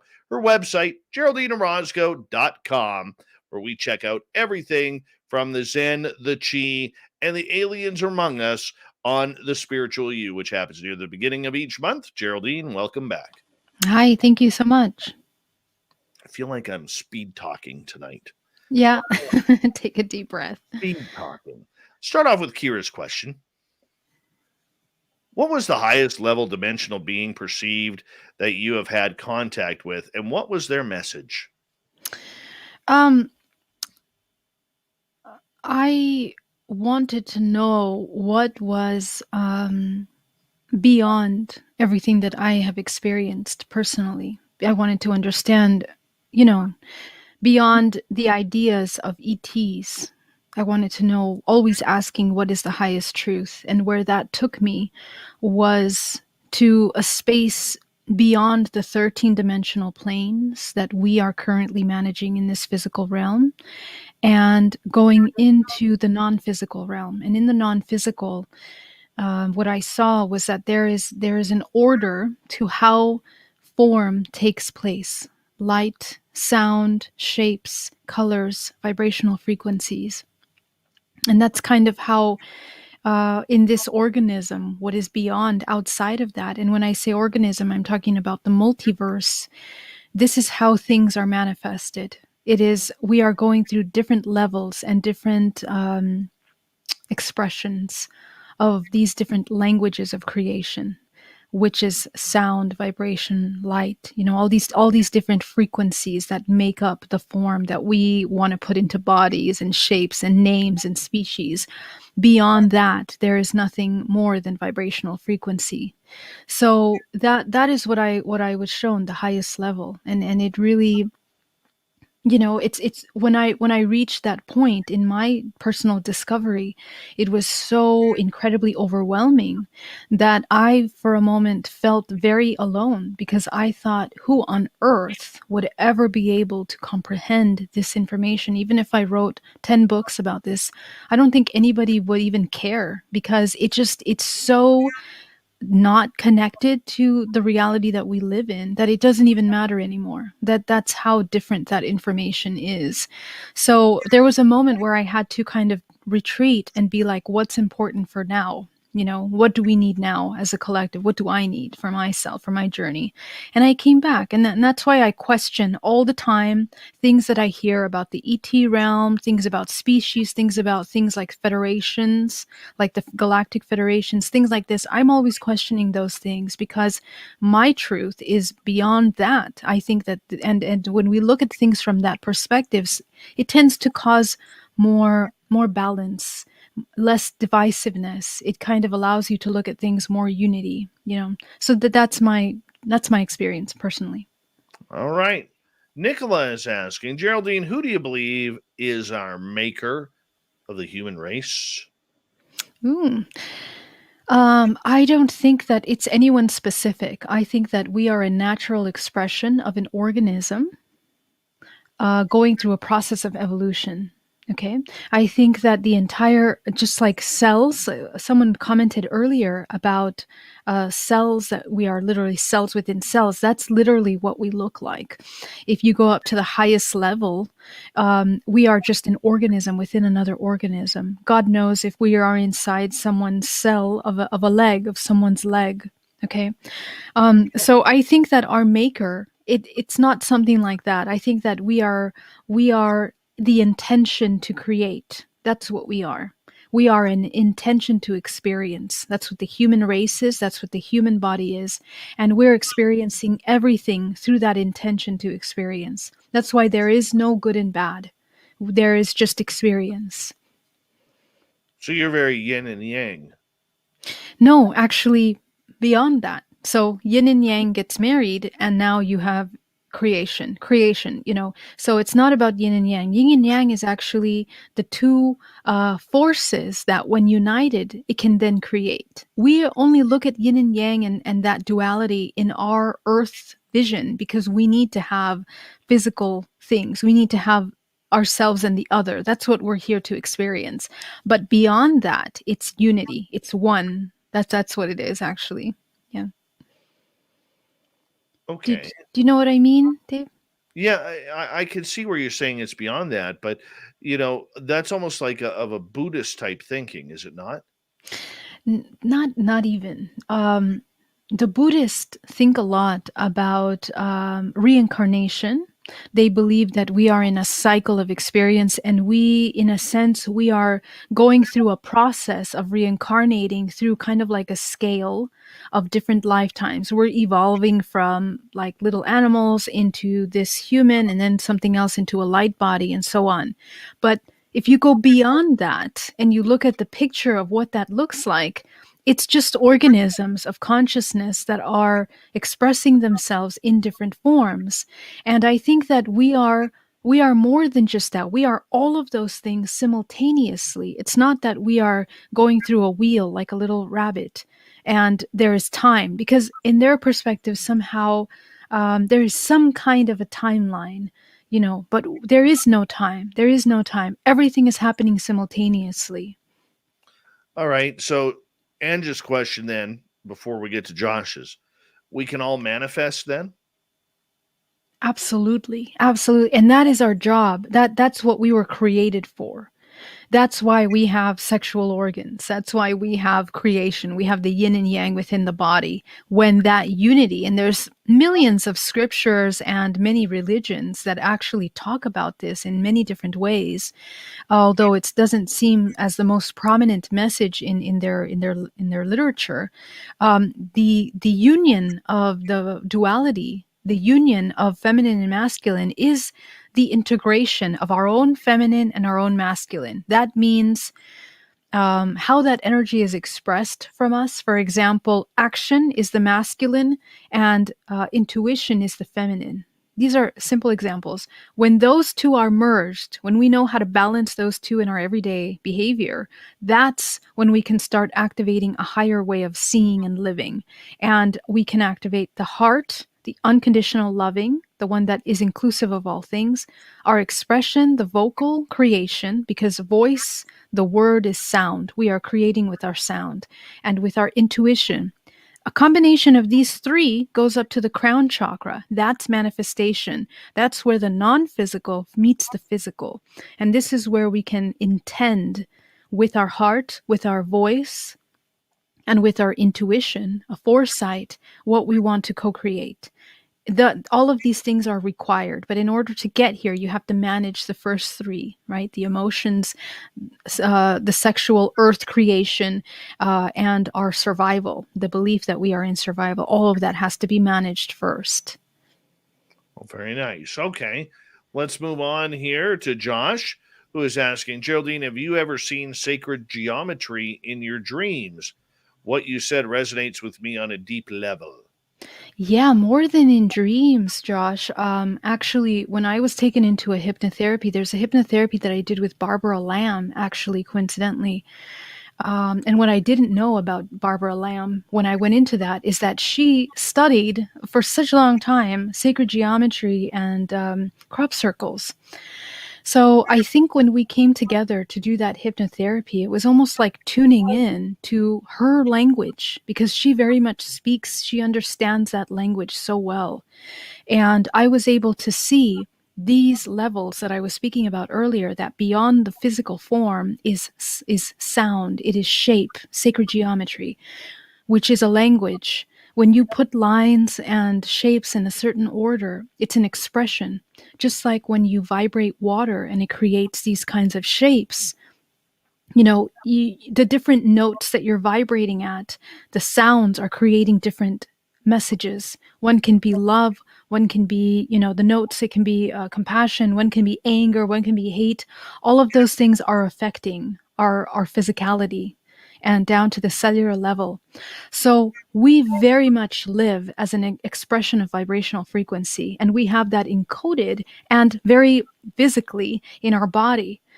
The amount of water that is in the body is resonating with the information that is being directed from the greater galaxy, from our state, from the movements of celestial bodies. All of that is influencing us on some subconscious level. So the more we become awake, we even begin to transcend our astrological sign, for example. Okay, that means that we have already integrated. The astrological signs are like archetypes of the human evolution. Okay, we go through all of those parts, and in the chakra system is also all of the astrological signs, all of the expressions of that. So we are overcoming astrological signs. Whatever, if you know about astrology and you know what each sign does, you kind of know what your emotions are about, how they're organized in the body. So you begin to heal trauma and reintegrate that traumatic parts of yourself to whole. This is how you begin to become the whole human. You now become the entire astrological sign. You now become an integration of all the dualistic parts of you that saw things as separation. And that's where we begin to activate these superpowers. When I hear you say superpowers, I kind of know where you're going with that, but there's a lot of people who, the minute they manifest themselves or they have something happen, whether they're having near-death experience or struck by lightning or whatever, come up with actual superpowers. Okay, yeah, great question. Let me clarify what I mean, okay? Superpowers are our intuitive abilities. There are abilities to remote view. which means, and they are our telepathic abilities. These are essential tools that the human has learned through the centuries to activate. And usually those that are recorded in history to have done that are masters, saints, people like this, and even very advanced artists, or these, when you research history, you find that a lot of these developed minds have actually accessed some of this information in their own way. But every human has the ability to access this ability. All of us can remote view. We can all use our intuition. We can all communicate telepathically. But we have been so disconnected from ourselves that we can't access that information. We're too busy in survival. So now when we get out of survival, now we can activate unconditional love, open the throat, open the intuition, and now you have the vibrational frequency in your body to be able to begin to explore that kind of communication. It is going beyond your five senses. Mastering the awareness of your five senses, the next one is your sixth sense, the intuition, right? And even beyond that, the human, remember, we're just molecules as part of this physical body, this little vessel. Beyond that, we're just energy. So as you begin to shift your vibrational frequency, you can then tune in to other dimensional planes, like the intuitive realm, which is non-physical, and navigate that through telepathy, through astral projection, through astral travel. All of these things become available to you when you begin to master beyond the physical. And that's the sixth category of the human body. That's what superpowers are about. And they are essential to our evolution, to our well-being and our health, because otherwise we won't be able to translate the information that the body is giving. For example, illness. There is a root in that illness. There's stagnant information. There's neglect in the body. And so we need to be able to tune into that through the intuition and understand what's connected. What experiences cause trauma to cause this suffering? It's essential. If we understood these tools, we wouldn't need medical attention. We wouldn't need medicine. It would just change the way we master this physical body. And that's not abstract. That's absolutely, we know how the placebo effect works. It's mind over the matter, right? And so we have that ability. We just, unfortunately, are programmed with the idea that we need something from outside to heal, to help this body move forward. And that's not true at all. We actually, as sovereign beings, that's what it means to be sovereign, have the ability to govern and manage this physical body. All right. I like that answer. Let's do this. Brazelhoff wants to know, Geraldine, why do the ETs leave mutilated cows behind for us to find? Seems a bit insensitive. Yeah, that's an interesting question. But again, we look at these things from our human mind, right? We think, oh, the cow is left behind. I think that these beings, when they come into the physical realm, they are exploring certain things on some level, okay? Now, the way and the technology that they use is a merging of these ETs and also terrestrial programs that are also examining and testing advanced technologies, I think. I don't think that all of them are ETs. I think that some of these are human advanced technology. But it's just exploration, okay? Just like exploration, I believe, if they are participating in this kind of work. But I don't tend to see ETs as being so sloppy in that regard. And the interest of ETs doesn't so much have to do with cows as much as it has to do with genetic information of the human. But yeah, there's a lot of record of that. Very cool. Let's go to Kaiju here. Are we selected to have contact? If we wanted to have contact, what could we do? So for starters, your intention, as I was saying earlier, clarify your intention, why you want that contact, and then raise your vibrational frequency. Come into a state of love, come into a state of unity, and prepare yourself to explore the unknown, because we think we're ready for the unknown, but I guarantee you're not unless you've had this kind of experience. Okay, you think you're going to have some marker of safety in your container that you've created for yourself throughout your life and everything that you've learned, but these experiences are meant to shatter that, because humans are meant to experience way more than just the physical everyday life. We're here for that. We just forget that, and it's not convenient for other things for us to do that. Okay, so change the way that you think of things. Instead of seeing yourself as yourself and the other, see yourself as the whole, number one. Number two, work on the things that scare you. Prepare yourself to go into your zones of discomfort. That will be wonderful preparation for ET contact. The moment, for example, you're scared of heights, take yourself up to a place of height. Notice the emotions that you feel in that moment. Master those emotions. That process that you're working with, the emotions that are memorized in your muscle memory, will change your genetic code and your vibrational frequency. When you get into a moment of connecting with contact, you will be embodying that different vibrational frequency. It will change what you're in contact with. So cleanse, come into a meditative state, into a state of unconditional love, and, call forth the contact. It can be in dream time, or it can be when you're out experiencing something. But I suggest you start in meditation. All right, we have time for one, maybe two more questions here. And let's go to Adam here. Why can't I seem to make contact in meditation? Please help. Okay. So I'd love to know what is happening, what you're doing in the meditation. What kind of meditation are you doing?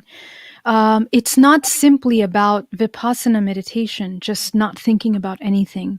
And it needs to be a product of trauma work. You need to work on your trauma, because if you don't work on your trauma, your vibrational frequency and signature is at a certain place. It's too heavy. And you may not realize, maybe you say, oh, I already did all my trauma, I don't have anything.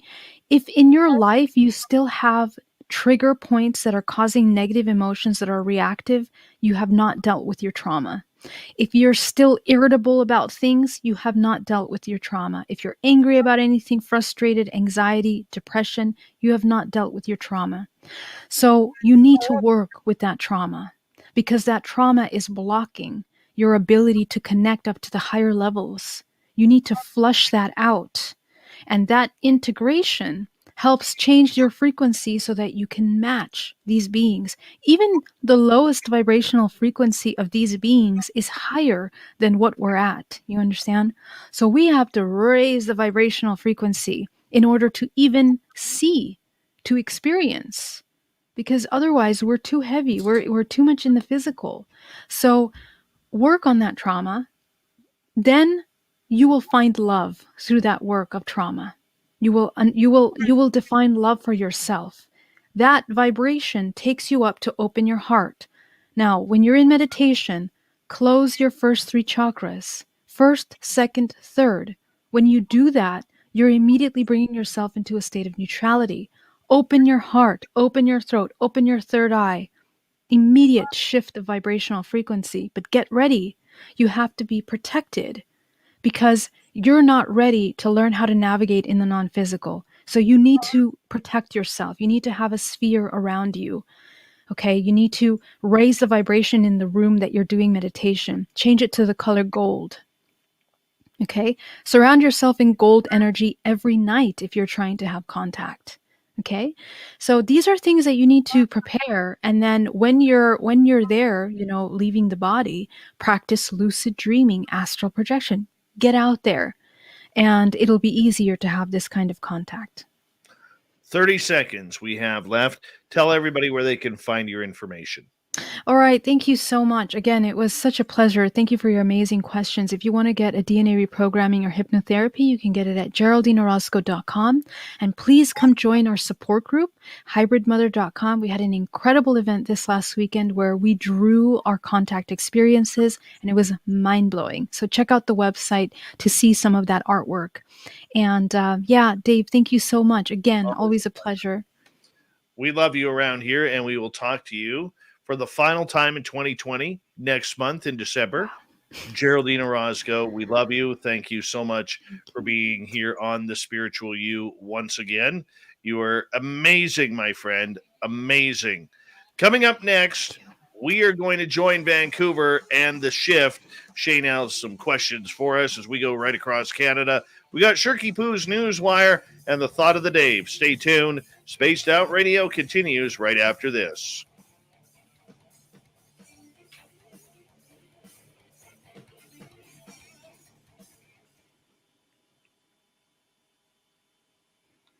You were fantastic. Thank you, Dave. So were you. I'm so happy to hear that the session was productive for you. And anytime, let me know, okay? All right, love. Take care. Bye. See you. Good night. Audience, I'll be right back. I really got to hit the bathroom. Be right back.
Sorry about that.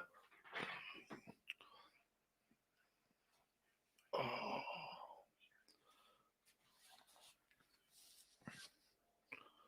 All right.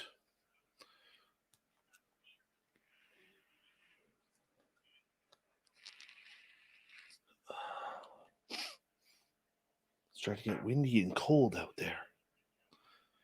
All right. I'm happy about it. Good show. Geraldine was perfect as per usual. Hope you enjoyed that. And yeah, we got about a minute to go.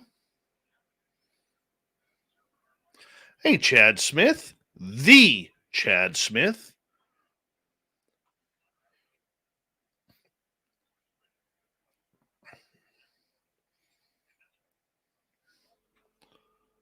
I'll put that there. And let's see here.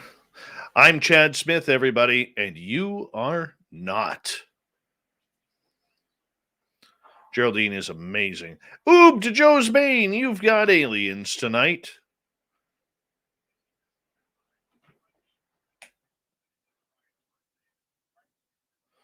All right. Big thank you to Wagon Breath on her birthday, Catfish ×2, Kevin, Rex, Toe Tag, Spooky, Ange in Australia, Reverend Keith and Linda for the amazing super chats. It's a good way to keep us going here. Hi, Mystics Walk. How are you?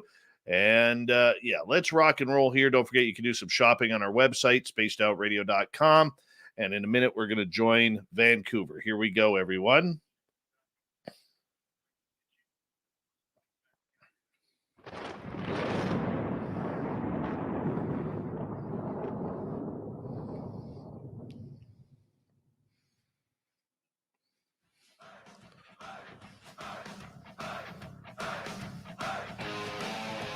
We rounded third. We're heading for home tonight on Spaced Out Radio. My name is Dave Scott. Thank you so much for taking the time to join us. We really do appreciate earning your listening ears. Want to remind you that if you missed most of this show or others, check out our free archives. Go to youtube.com/Spaced Out Radio. Do me the favor, hit that subscribe button. Our website, spacedoutradio.com. We have a plethora of features for you. Rock out to Bumblefoot, read up on Shirky Poo's Newswire, and what else can you do? You can check out our swag as well. Follow us on Twitter, on Spaced Out Radio, and on Instagram, Spaced Out Radio Show. We're going to hook up once again with Shane Hewitt and the Shift. Go right across Canada here. Big Bad Shane, how you doing? David. What's going on? How are you? Has it been a month already? My goodness, Dave Scott. It's nice to hear your voice. You know what? You're a beautiful man, my friend, and it's always good to have you here. I heard a rumor you're growing the beard back. Very nice. Beard's back. Winter beard. It is the winter beard, and that's what we do. We grow the winter beard, and it is long and definitely white, and the longer the beard grows, the more presents I will contribute as an elf to the children getting for Christmas. Very nice. We like to hear that around here. Good for you. Good for you. I got worried there for a while, but I'm glad it's back. Oh, yeah, the summer beard, the summer beard. I take it off in the summertime. I don't understand the people that can keep them around all the time. They get hot, So yeah, I don't know. But I mean, I don't know what that's like. It's a prerequisite for where you live to have the beard all the time. Like when you come into town, if you drive in home into 1,700-mile house north that you're in, that they're like, you need to grow a beard to live here. Pretty much. Okay. And wear plaid and camouflage. Ooh, camo. A lot of camouflage around here. SpacedOutRadio.com is Dave's website. He talks about the world of the woo. How about this, Dave Scott? A story of fake world of the woo. Oh. You know what? There's a lot of good psychics out there. I know a lot of great intuitive psychic mediums who before I bring them on the air, I always say, okay, read me. Tell me about me. And that's all I say. And then I know whether or not they are full of it. But this idiot in California decided to rip a family off for $50,000. He is now in front of the courts on grand theft. Yep, not a good play by Andreas Pena Meneses. No, not a good play at all. Basically saying that the family was cursed and that he could remove the curse for $50,000. Look, we hear a lot of these cases. There was one recently in New York a few months ago. About a year and a half back, there was a couple in Washington State. And, these are people who are predators. They are predators on people who are suffering and have nowhere else to turn because maybe their house is haunted. Maybe they have a lot of bad luck happening in their lives and they're just looking for some spiritual guidance and answers to shake things up. And I'll tell you, this guy did a number on these people, claiming that a bunch of their items in their houses were demonic and they had to go. They had to, they had a snake as a pet that they had to get rid of because the serpents are evil. Yeah. The man was released from custody after posting $57,000 worth of bail. Geez, I wonder where he got the 50 grand of that from. But I mean, this is what I like to tell people out there. There are a lot of shysters in this field. Be careful. Do your homework. Don't just go to Google and say, well, this guy or this lady has one of the top two references on Google. They must be good. Do your homework. This is your money. And if somebody is saying exorbitant amount of money in order to rid yourself of a curse or get rid of the ghosts in your house, they are full of it. Do not fall for it. Do not pay. Protect your bank account at all costs. $50,000, Dave. Like at some point, when do you go, yeah, but you bought into that and paid it? It's amazing it's happening. But you know what, my friend? You see all these people still getting scammed after years of warnings from all of these fake IRS, CRA tax people calling from Pakistan and India. And I don't know about you, but for a while there, a couple months ago, I was getting 2-3 phone calls a day from those people. And I was actually having a lot of fun with them. And this is the exact same way. But I mean, you got to realize desperate times call for desperate measures. If you've lost a loved one and you are sorely missing them, and my heart goes out to the people like that, don't just jump on any psychic, okay, that looks good or has a great website. Do the homework. Go on social media. Find out what they're like. Find out what people are saying. Find out about their reviews. Do whatever you can because we don't need people getting ripped off. There are some very talented, intuitive people out there that are really gifted, Shane. And every one of these idiots that comes out and steals from people ruins the credibility of those who really have a gift to help people. Yeah, well, don't jump on any psychics or anybody for that matter, just to play with the language that you said there. When to your point about desperation, though, isn't that such a ticket in this? Have you watched Squid Game yet? I don't even know what it is. Squid Game is a TV show that you can watch on Netflix, and it's about debt.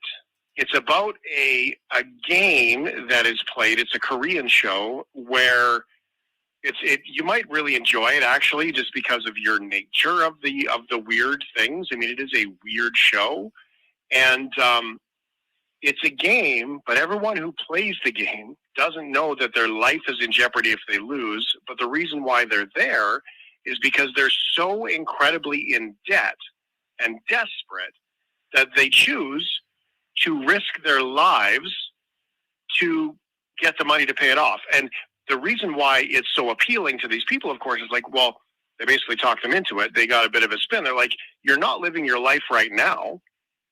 Look at you. You're never going to pay this off. And so why not play this game and you could get out of debt? Desperation is such an incredibly scary and motivating factor in moments like this. And we could probably translate it out of clairvoyance and thieves like this guy into so many other of the pieces of the puzzle that we talk about or that you talk about on Spaced Out Radio. You know, probably, but it also gives a bad name to those who are truly gifted. I know one psychic lady who I go to.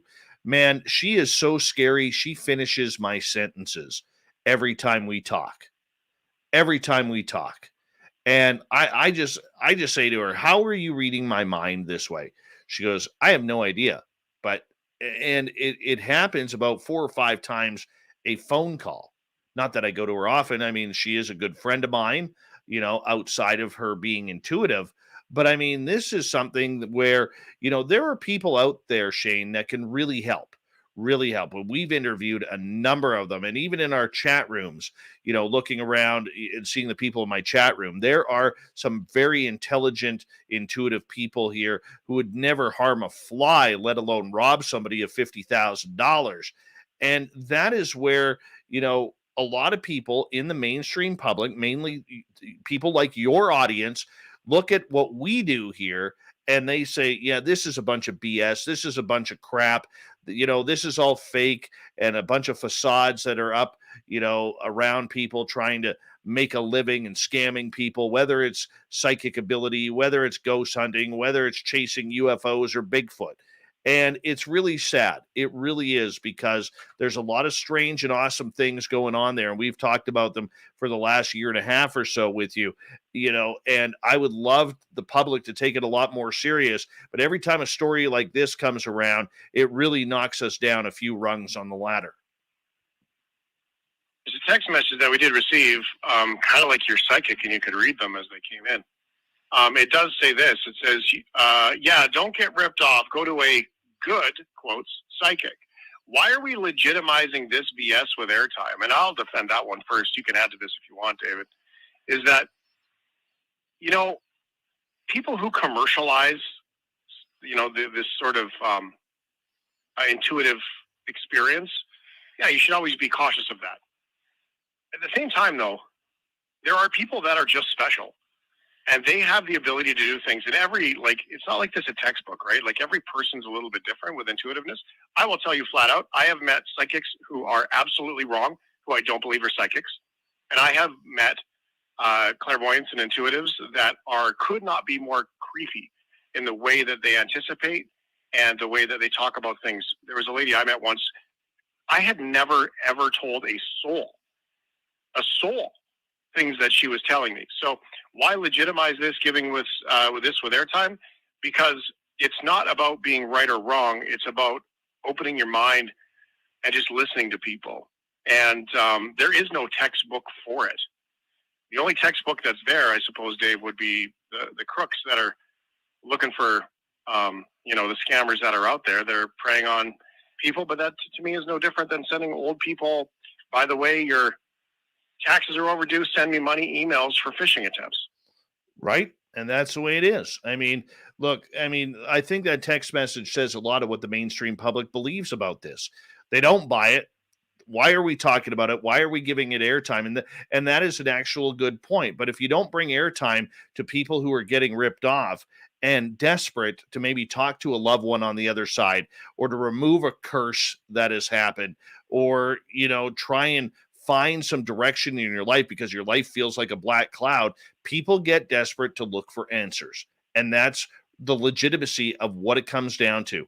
And it is scary what can happen, because once people get caught up, they lose control to these type of heathens. You know what I'm saying? These criminals who are out there preying on people who are weak. And unfortunately, if you don't bring it up and the scams that are happening, it never gets brought to attention, and these people get to run freely.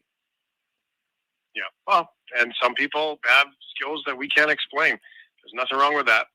Okay, UFOs, because what would be Dave Scott without having some UFOs here on the program? I know. We have some news coming out of America that says there's some more officials now have stepped forward and said that the UFOs probably aren't from our planet. Well, did you think that it would take this long for NASA to get into the UFO game?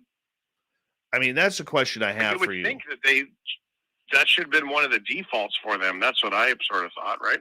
Absolutely. So Bill Nelson, who's a NASA administrator, former astronaut, he now leads NASA, and he's opening up saying, you know what? There's something to this phenomena. I've interviewed several of the naval aviators who have had these sightings, and even went on to say that out of the DNI report that came out, there was 300 additional sightings by military members, namely from the United States Navy, who have encountered unidentified aerial phenomena, otherwise known as UAP. This is where I get a little upset. You know why? Because there's no real journalism out there anymore, Shane. We've talked about that.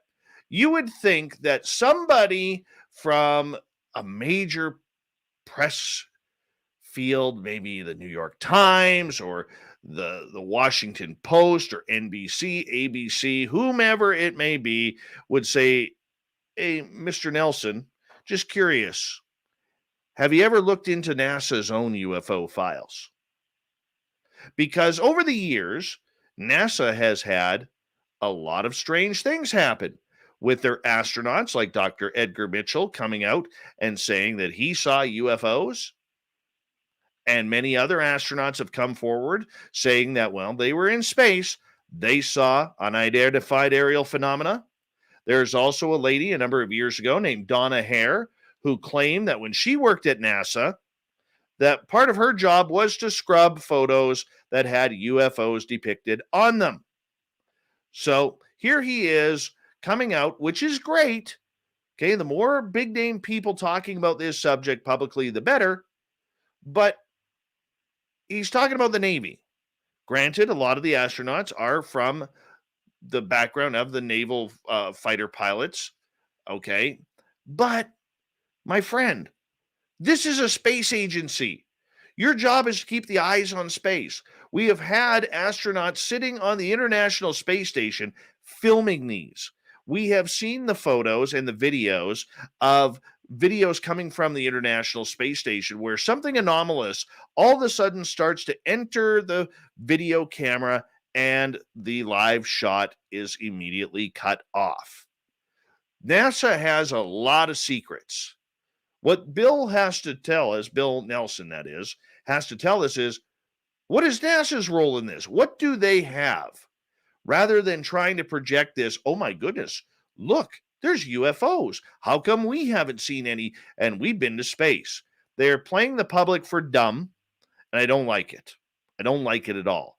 But as my UFO guy, John Hudson, says, maybe this is about just opening up the conversation, and eventually NASA will give us a little bit more and start confirming some of this phenomena.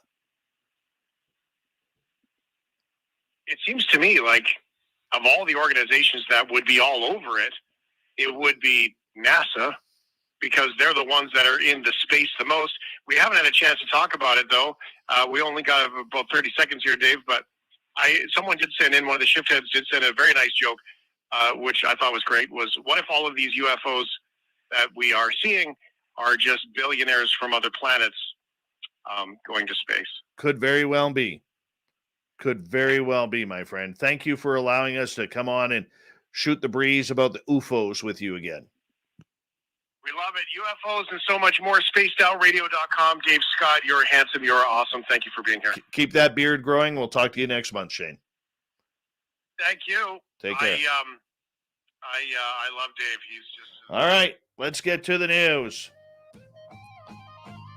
Big Shane from the shift. And this is how it ends.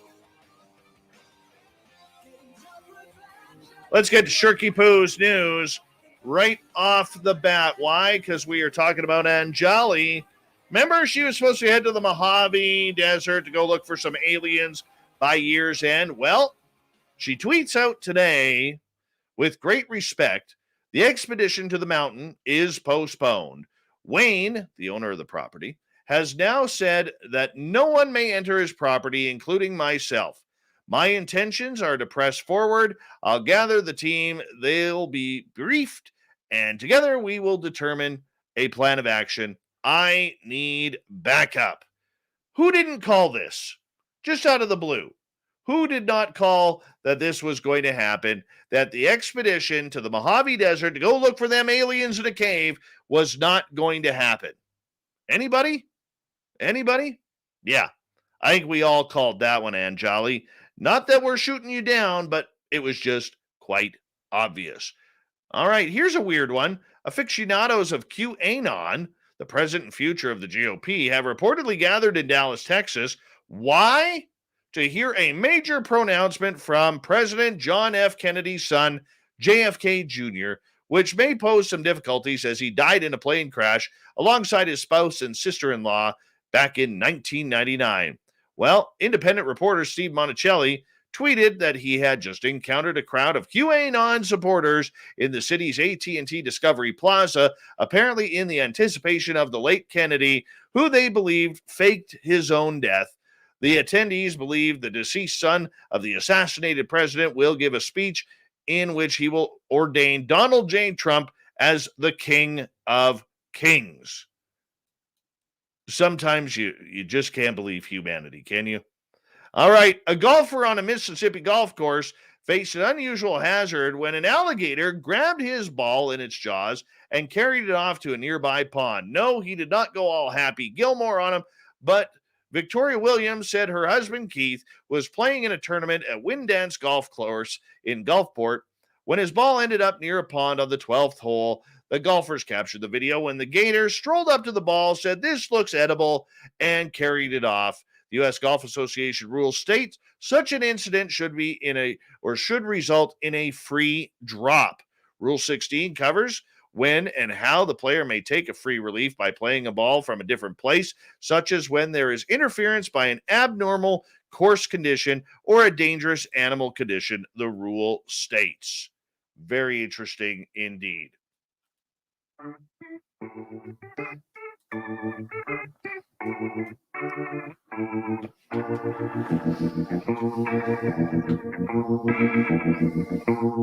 Thought of the Dave is as follows today. Let's get to it. What do you want to learn about yourself spiritually? Jim, how to forgive. Kevin, if wandering is my calling. Davey, how can I serve? After 8 months of training, I have just qualified as a yoga teacher, and there is more I can do to support others. Coral, the skills I have that I can work on, discover to heal myself and others. Gabe, why would I put myself through all of this? Kenneth, why my girlfriend and I seen UFOs, how I got very sick in my body. I need peace and tranquility. Orion, everything there is to know. Thin Lizzy wants to know about past lives. Carol, what lessons do I still need to learn? Science Bob, how to be more forgiving and convincing. Bob, that's easy. Grow a beard. Jeff, complete loss of ego, surrender. Yeah, how's that working for you, Dr. Phil? Moving on here. We got Matt, Cable Guy Matt. I want to know about my past lives. Lori, why do I have to put up with dingbats that constantly try to tear you down, and you try to help them do better by example? Dandy, final answer tonight. I would love to go into the past, present, and future and regularly go into interplanetary travel. I want to be epic in metaphysics. Thank you to everybody participating in the Thought of the Dave. Thank you to Shirky Poo for the news. And, of course, Shane Hewitt from the shift taking us right across Canada. And, of course, Geraldine Orozco for the spiritual you. We got Mr. Ron Bumblefoot Thaw rocking in the background with Little Brother is Watching. Bumblefoot is the official music of Spaced Out Radio, rocking us through every show. That's what he does. Get your horns up for the guitar god himself. Special thanks to everybody listening in at home, at work, in your cars, wherever you may need. And, of course, everyone in our chat rooms tonight. YouTube, Twitch, LGAB, Revolution Radio, Spreaker, Facebook, the Space Travelers Club, and on Twitter at hashtag Spaced Out Radio. Remember, this show is copyright by Spaced Out Radio and SOR Media Ventures Limited. Thank you so much for choosing to share your evening with us, because together, my friends, say it with me, we own the night. Mr. Bumblefoot, we need a favor. We need you to take us home.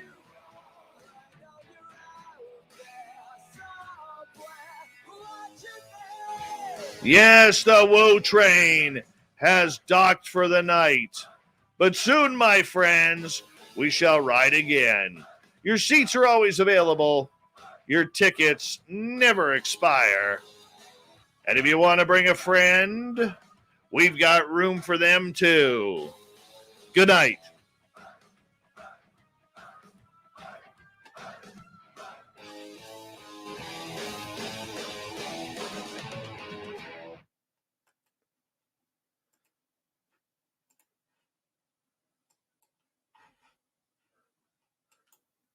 I don't know why, but every time I see my man Super Quest there, basically, take us home, Captain, motherfucker. You get us home, you bastard.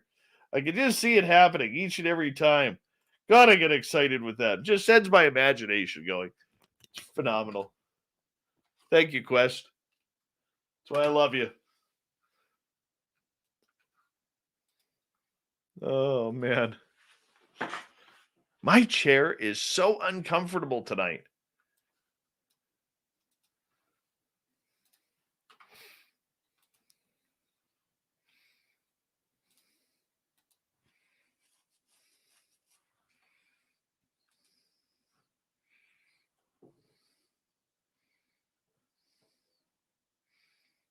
I got a question for all of you. Okay? Question. And that is, I'm thinking of changing the intro to the show a little bit. Now, normally, after I read, we got Bumblefoot playing, and then I read the intro to the show, intro to the guest, and then we go right into the guest. I'm thinking of changing it a little bit. I want to get your opinions on this. Thinking of changing it to add a little bit like a 5-6 minute, hey, how are you? And, this was a good day. Maybe go through my day a little bit, what's going on in the kind of what I notice what's going on in the world. And, it's separate from Shirky Poo's news because Shirky Poo does a great job at what she does. I'm curious. What do you guys think? Or do you like it when we go straight into the interview?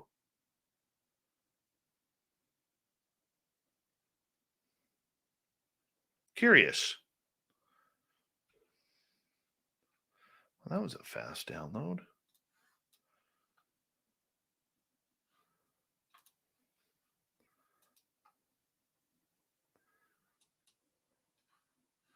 Oh, wrong one. Just give me 2 seconds here and I'll be able to read your answers.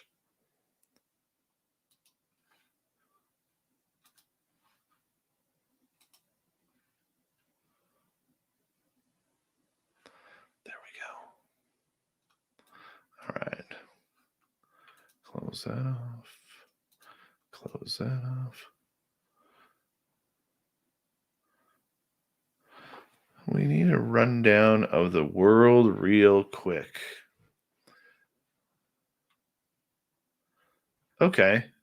So you guys kind of like that idea. Just kind of like a little bit of a warm up.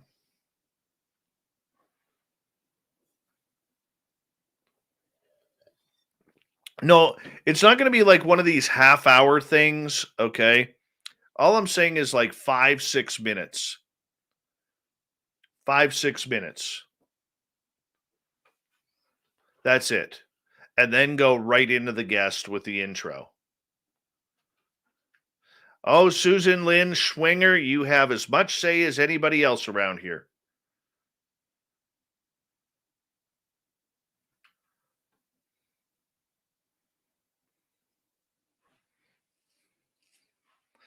No, not a small rant. Maybe. Well, it all depends on what's popping up, right? It all depends on what's popping up. Like for instance, at the beginning of this show, if I were to have done it tonight, I would have started off with the Anjali thing. You know what I'm saying? I would have started off with that.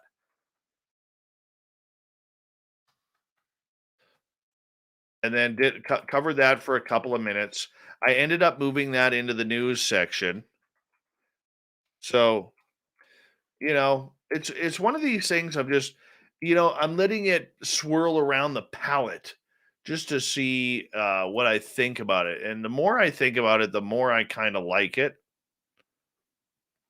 I just think going straight into the interview is cool, but it also gives, excuse me, our audience that extra few minutes to get comfortable listening to the show before we get into the real heart of the matter and the real crux of the show, right?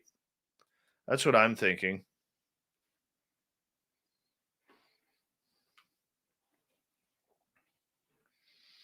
I'm going to try and write that out. Maybe no, it won't be this weekend because I'm going away this weekend. But maybe the next week or two, I'm going to just kind of write it out, see if I can, how I can make it work here. Because it's kind of important. It's got to be done right.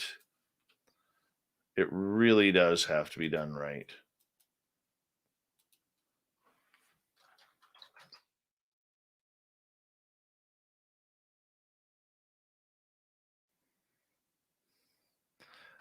That's what I try and do, Suzanne Lynn. There she is. Look at her. Susan Lynn Schwinger, everyone.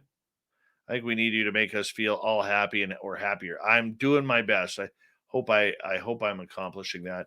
Oh, things are about to get a little rambunctious around here because Chad Smith is leaving the chat room for a few minutes, everyone.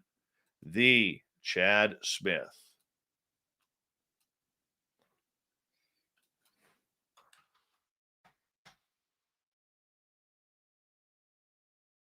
Do that, Jason. Maybe sometimes go right into it.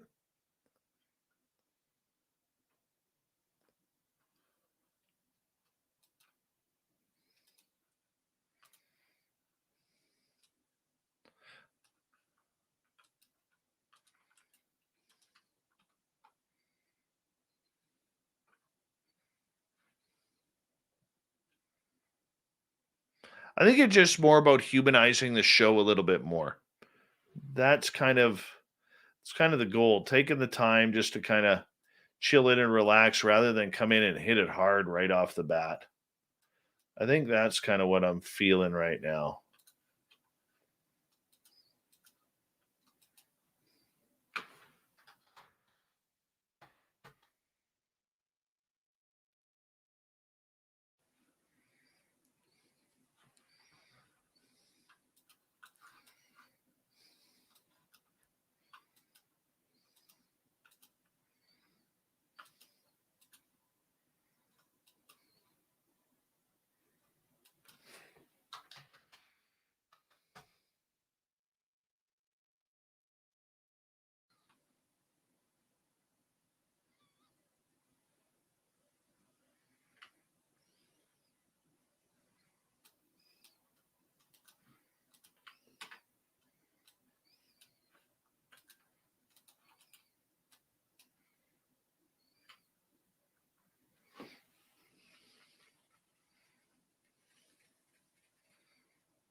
That's a cool idea, Overlander.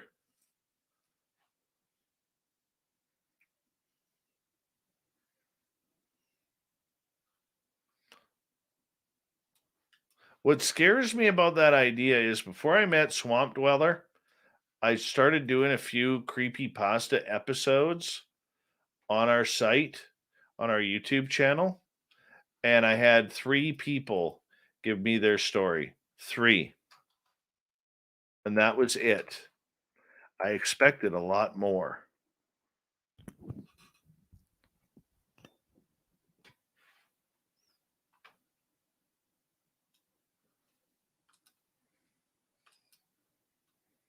But I see what you're saying. That's a good story.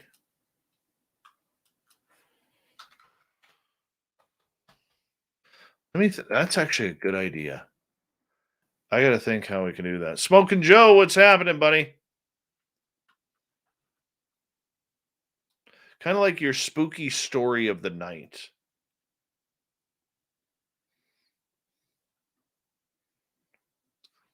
Got to find short stories. Maybe I could borrow one or two of Swamp Dwellers and advertise for him. Hold on. Tim McMillan's just getting a hold of me here.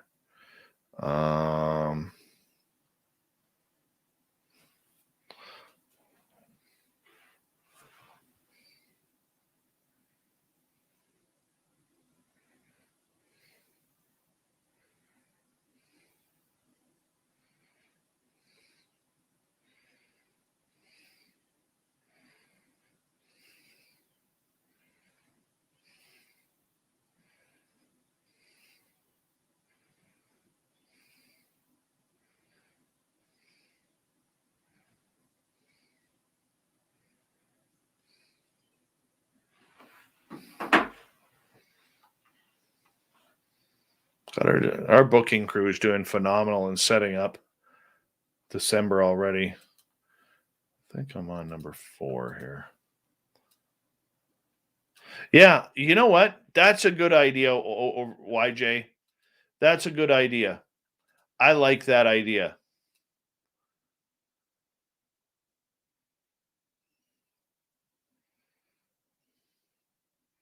Actually, I'm gonna email Swamp Dweller, and I'm gonna ask him if we can borrow one of his stories per night. I love it. I love that idea. That is such a good idea.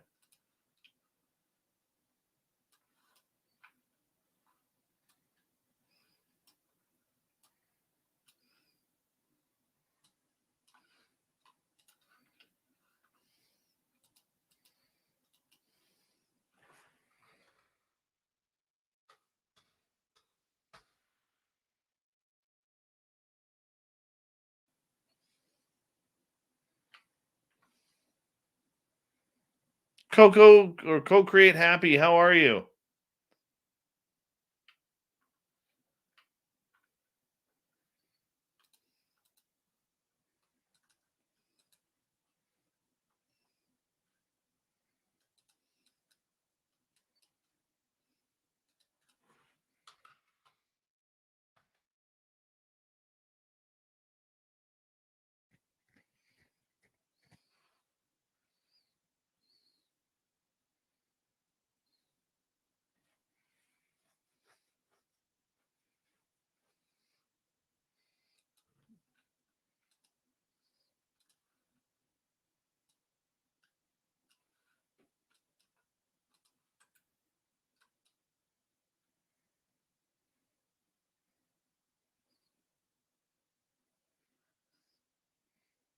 I don't mind making it anonymous.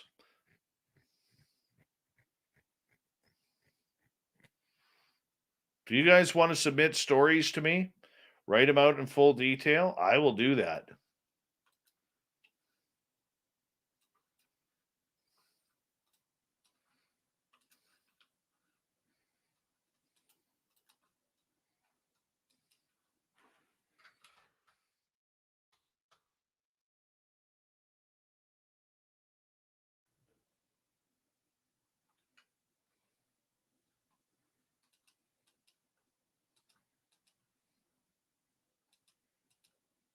I love that idea.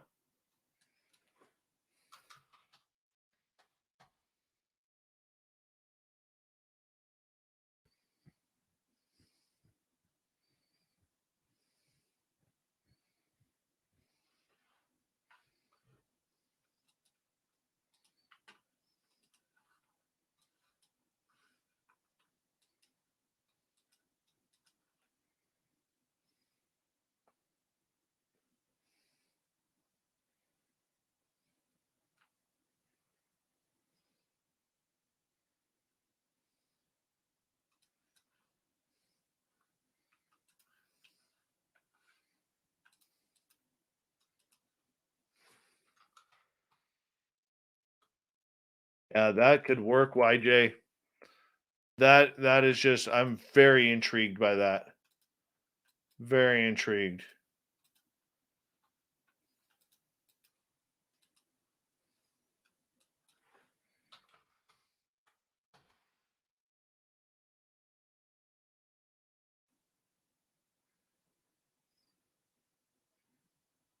B. Hoff, I would love them. I would love your stories.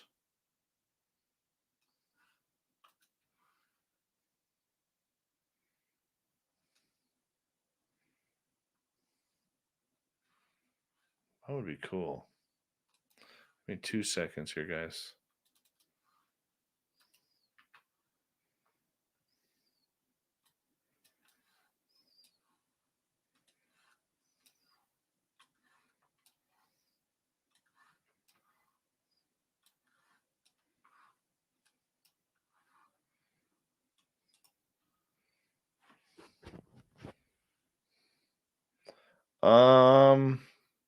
Send them to Dave at spacedoutradio.com.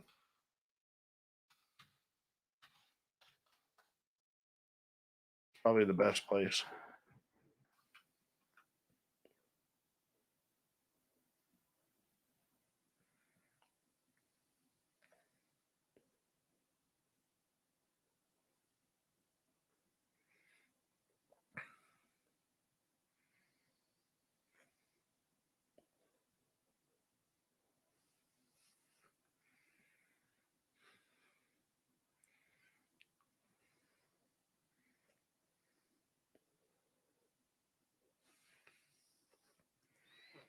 I just had the email right above you, Jules.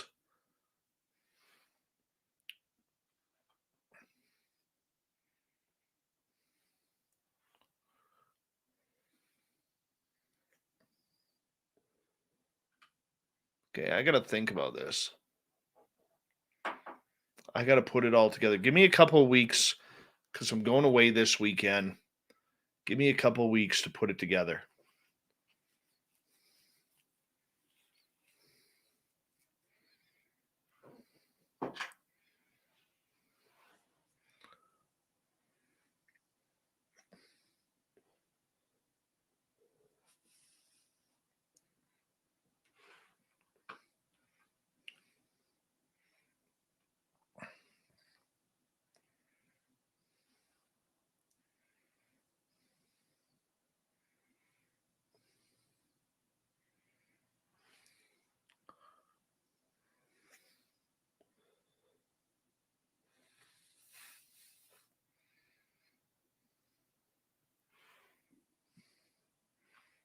I think that's going to work. And then what we'll do is we'll cut them up. No, the stories can be 5 minutes. So I got to time this all out. Because you can't do a lot of detail in 3 minutes. 5 minutes max.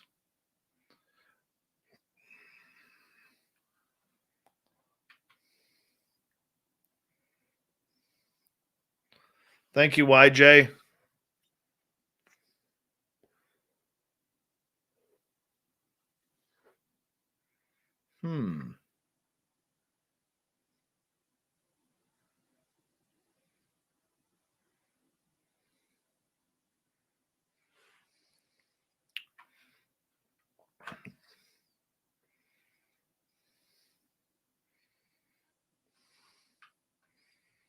I like it. I like the idea. I think it sets the tone for the show. I really like that idea.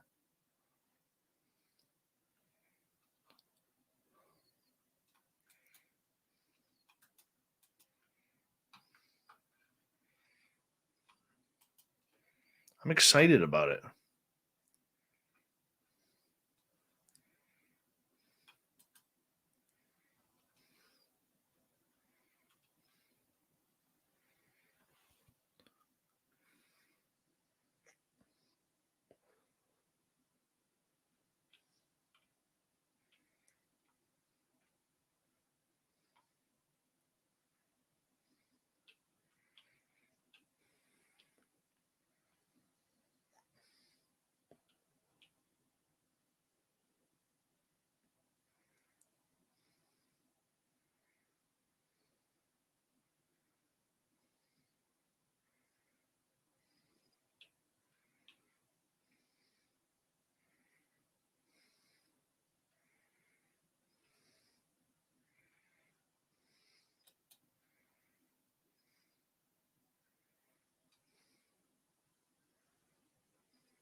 Then I can move them to TikTok channel.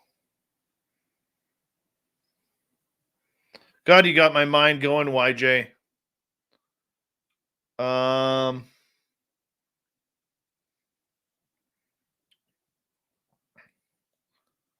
Just write them out and I will edit them.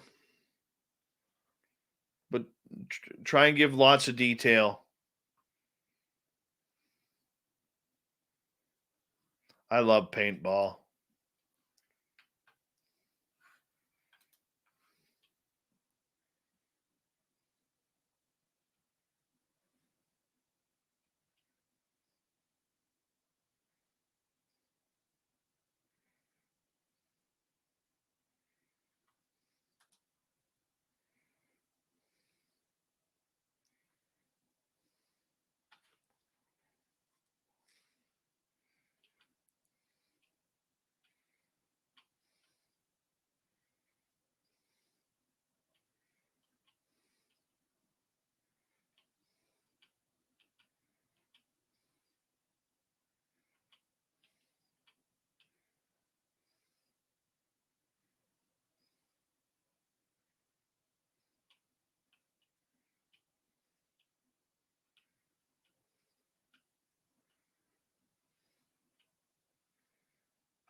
But move that to 10 minutes. 5-minute story, 5 minutes of banter. Guest gets on at 16.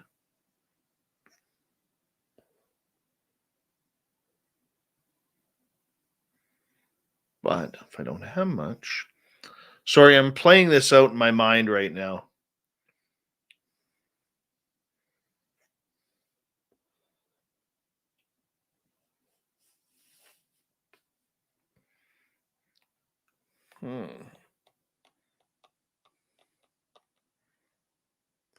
My wheels are a turning. My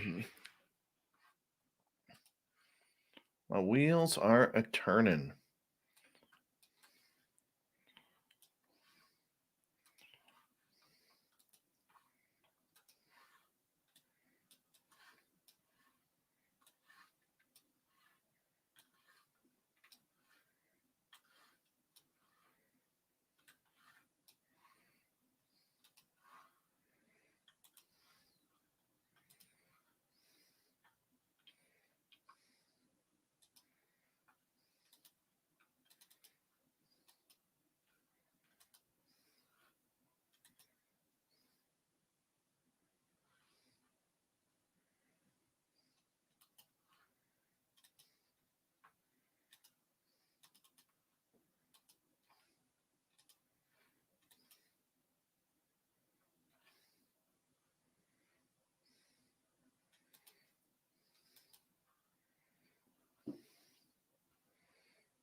Oh, I watch Steve Istall all the time.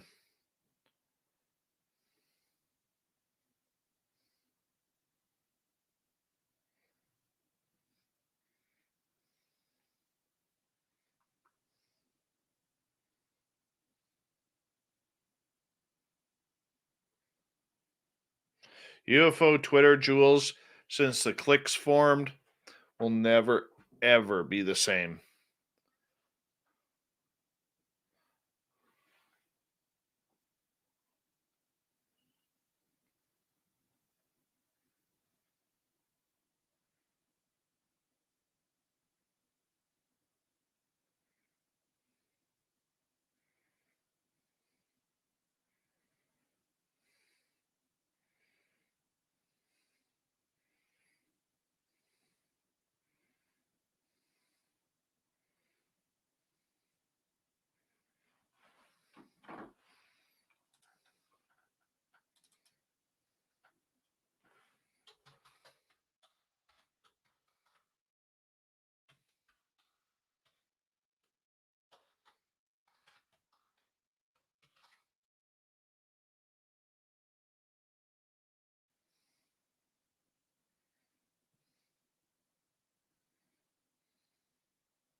I'm excited.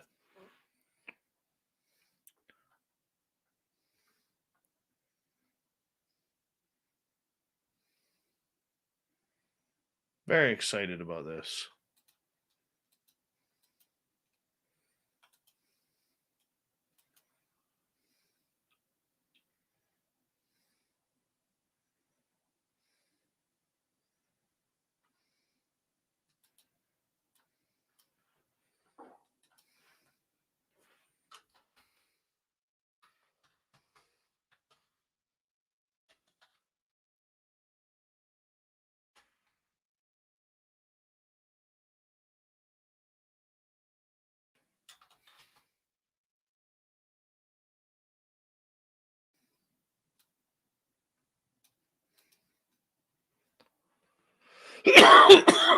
Excuse me.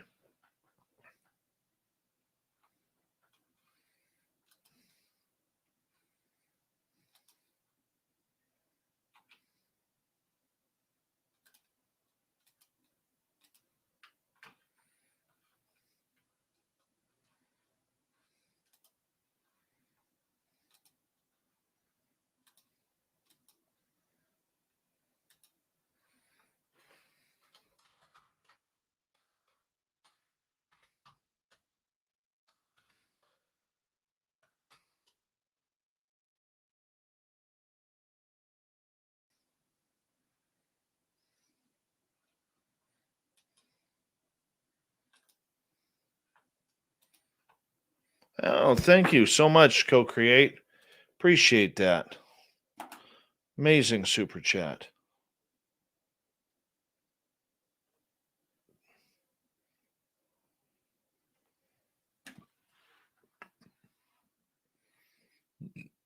Yeah, I want to do it. That is for sure. I think I have a way that we can do it to get it going. I just got to talk to a couple people and make it happen. Yeah, we haven't talked to Lou in a while. I'm going to see if we could get Lou scheduled. I really want Lynn to interview him.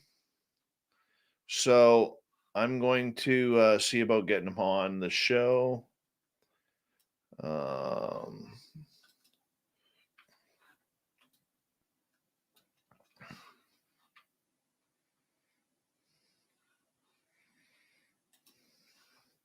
Because Lynn hasn't had an opportunity to interview him yet. So I think it'll be really good.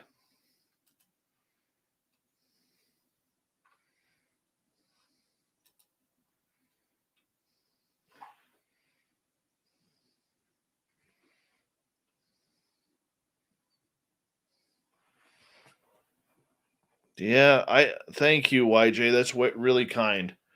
Really kind. And thank you, Grandmaster, as well, for the kind comments.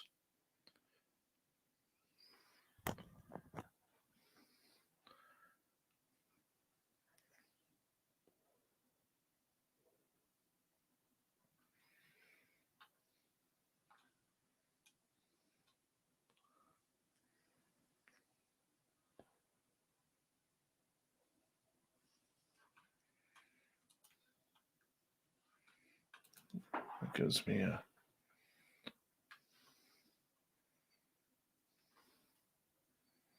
bookings. Where are you?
I can do that, Chris Mo.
No problem, Chris Mo in Austria.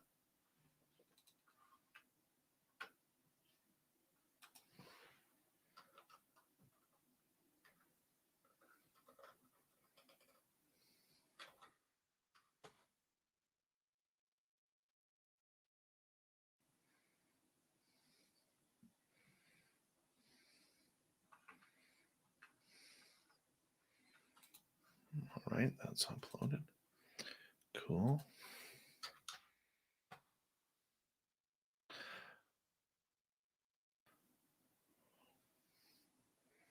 All right, everyone. I got to get up with my son in the morning and get him ready for school. So I'm going to be up in 6.5 hours. So I'm going to let you guys go tonight. I want to say a big thank you to Linda, Reverend Keith, Ozzy Ann, Spooky, Toe Tag, Rex, Kevin, Catfish times 2, Wagon Breadth on your birthday, and Co-Create Happy for the amazing super chats tonight. Really do appreciate your love and support of SOR. Thank you to all of our regulars who are here nightly. You guys are phenomenal and make it so much fun on a nightly basis. Thank you to all the veterans out there who tune us in. You always have a safe home here on Spaced Out Radio. So thank you very much for everything you've done and what you continue to do. Also, a big thank you to all of our new subscribers and our new people checking us out for the first time. Remember, if you haven't already, do us a favor, go right about here, hit that subscribe button, and if you go about here, right about there, there's a little bell. Ring that bell as we are here 7 days a week. Remember, if you're not following us on social media, please do so on Twitter at Spaced Out Radio and on Instagram at Spaced Out Radio Show. My personal handles on both Instagram and Twitter are at Dave Scott SOR. Also, take the time to, if you haven't already, go to Facebook, join our Spaced Out Radio group. There's over 2,700 people in there now. We'd like to hit 3,000 here. hopefully by the end of the year, we can do that with your help. Thank you for allowing us to keep broadcasting to you nightly. You guys are fantastic. And do us a favor, do a little shopping on our website, spacedoutradio.com. Go to our store. You can pick up some really cool swag there as well. We'll talk to you tomorrow night. Our guest tomorrow night will be, her name is, where are you? Lisa Broderick. All the time in the world. We're talking time tomorrow night. How interesting is that? Let's get into it. See you tomorrow, everyone. You have a great one, and thank you for making tonight very, very fun. See ya.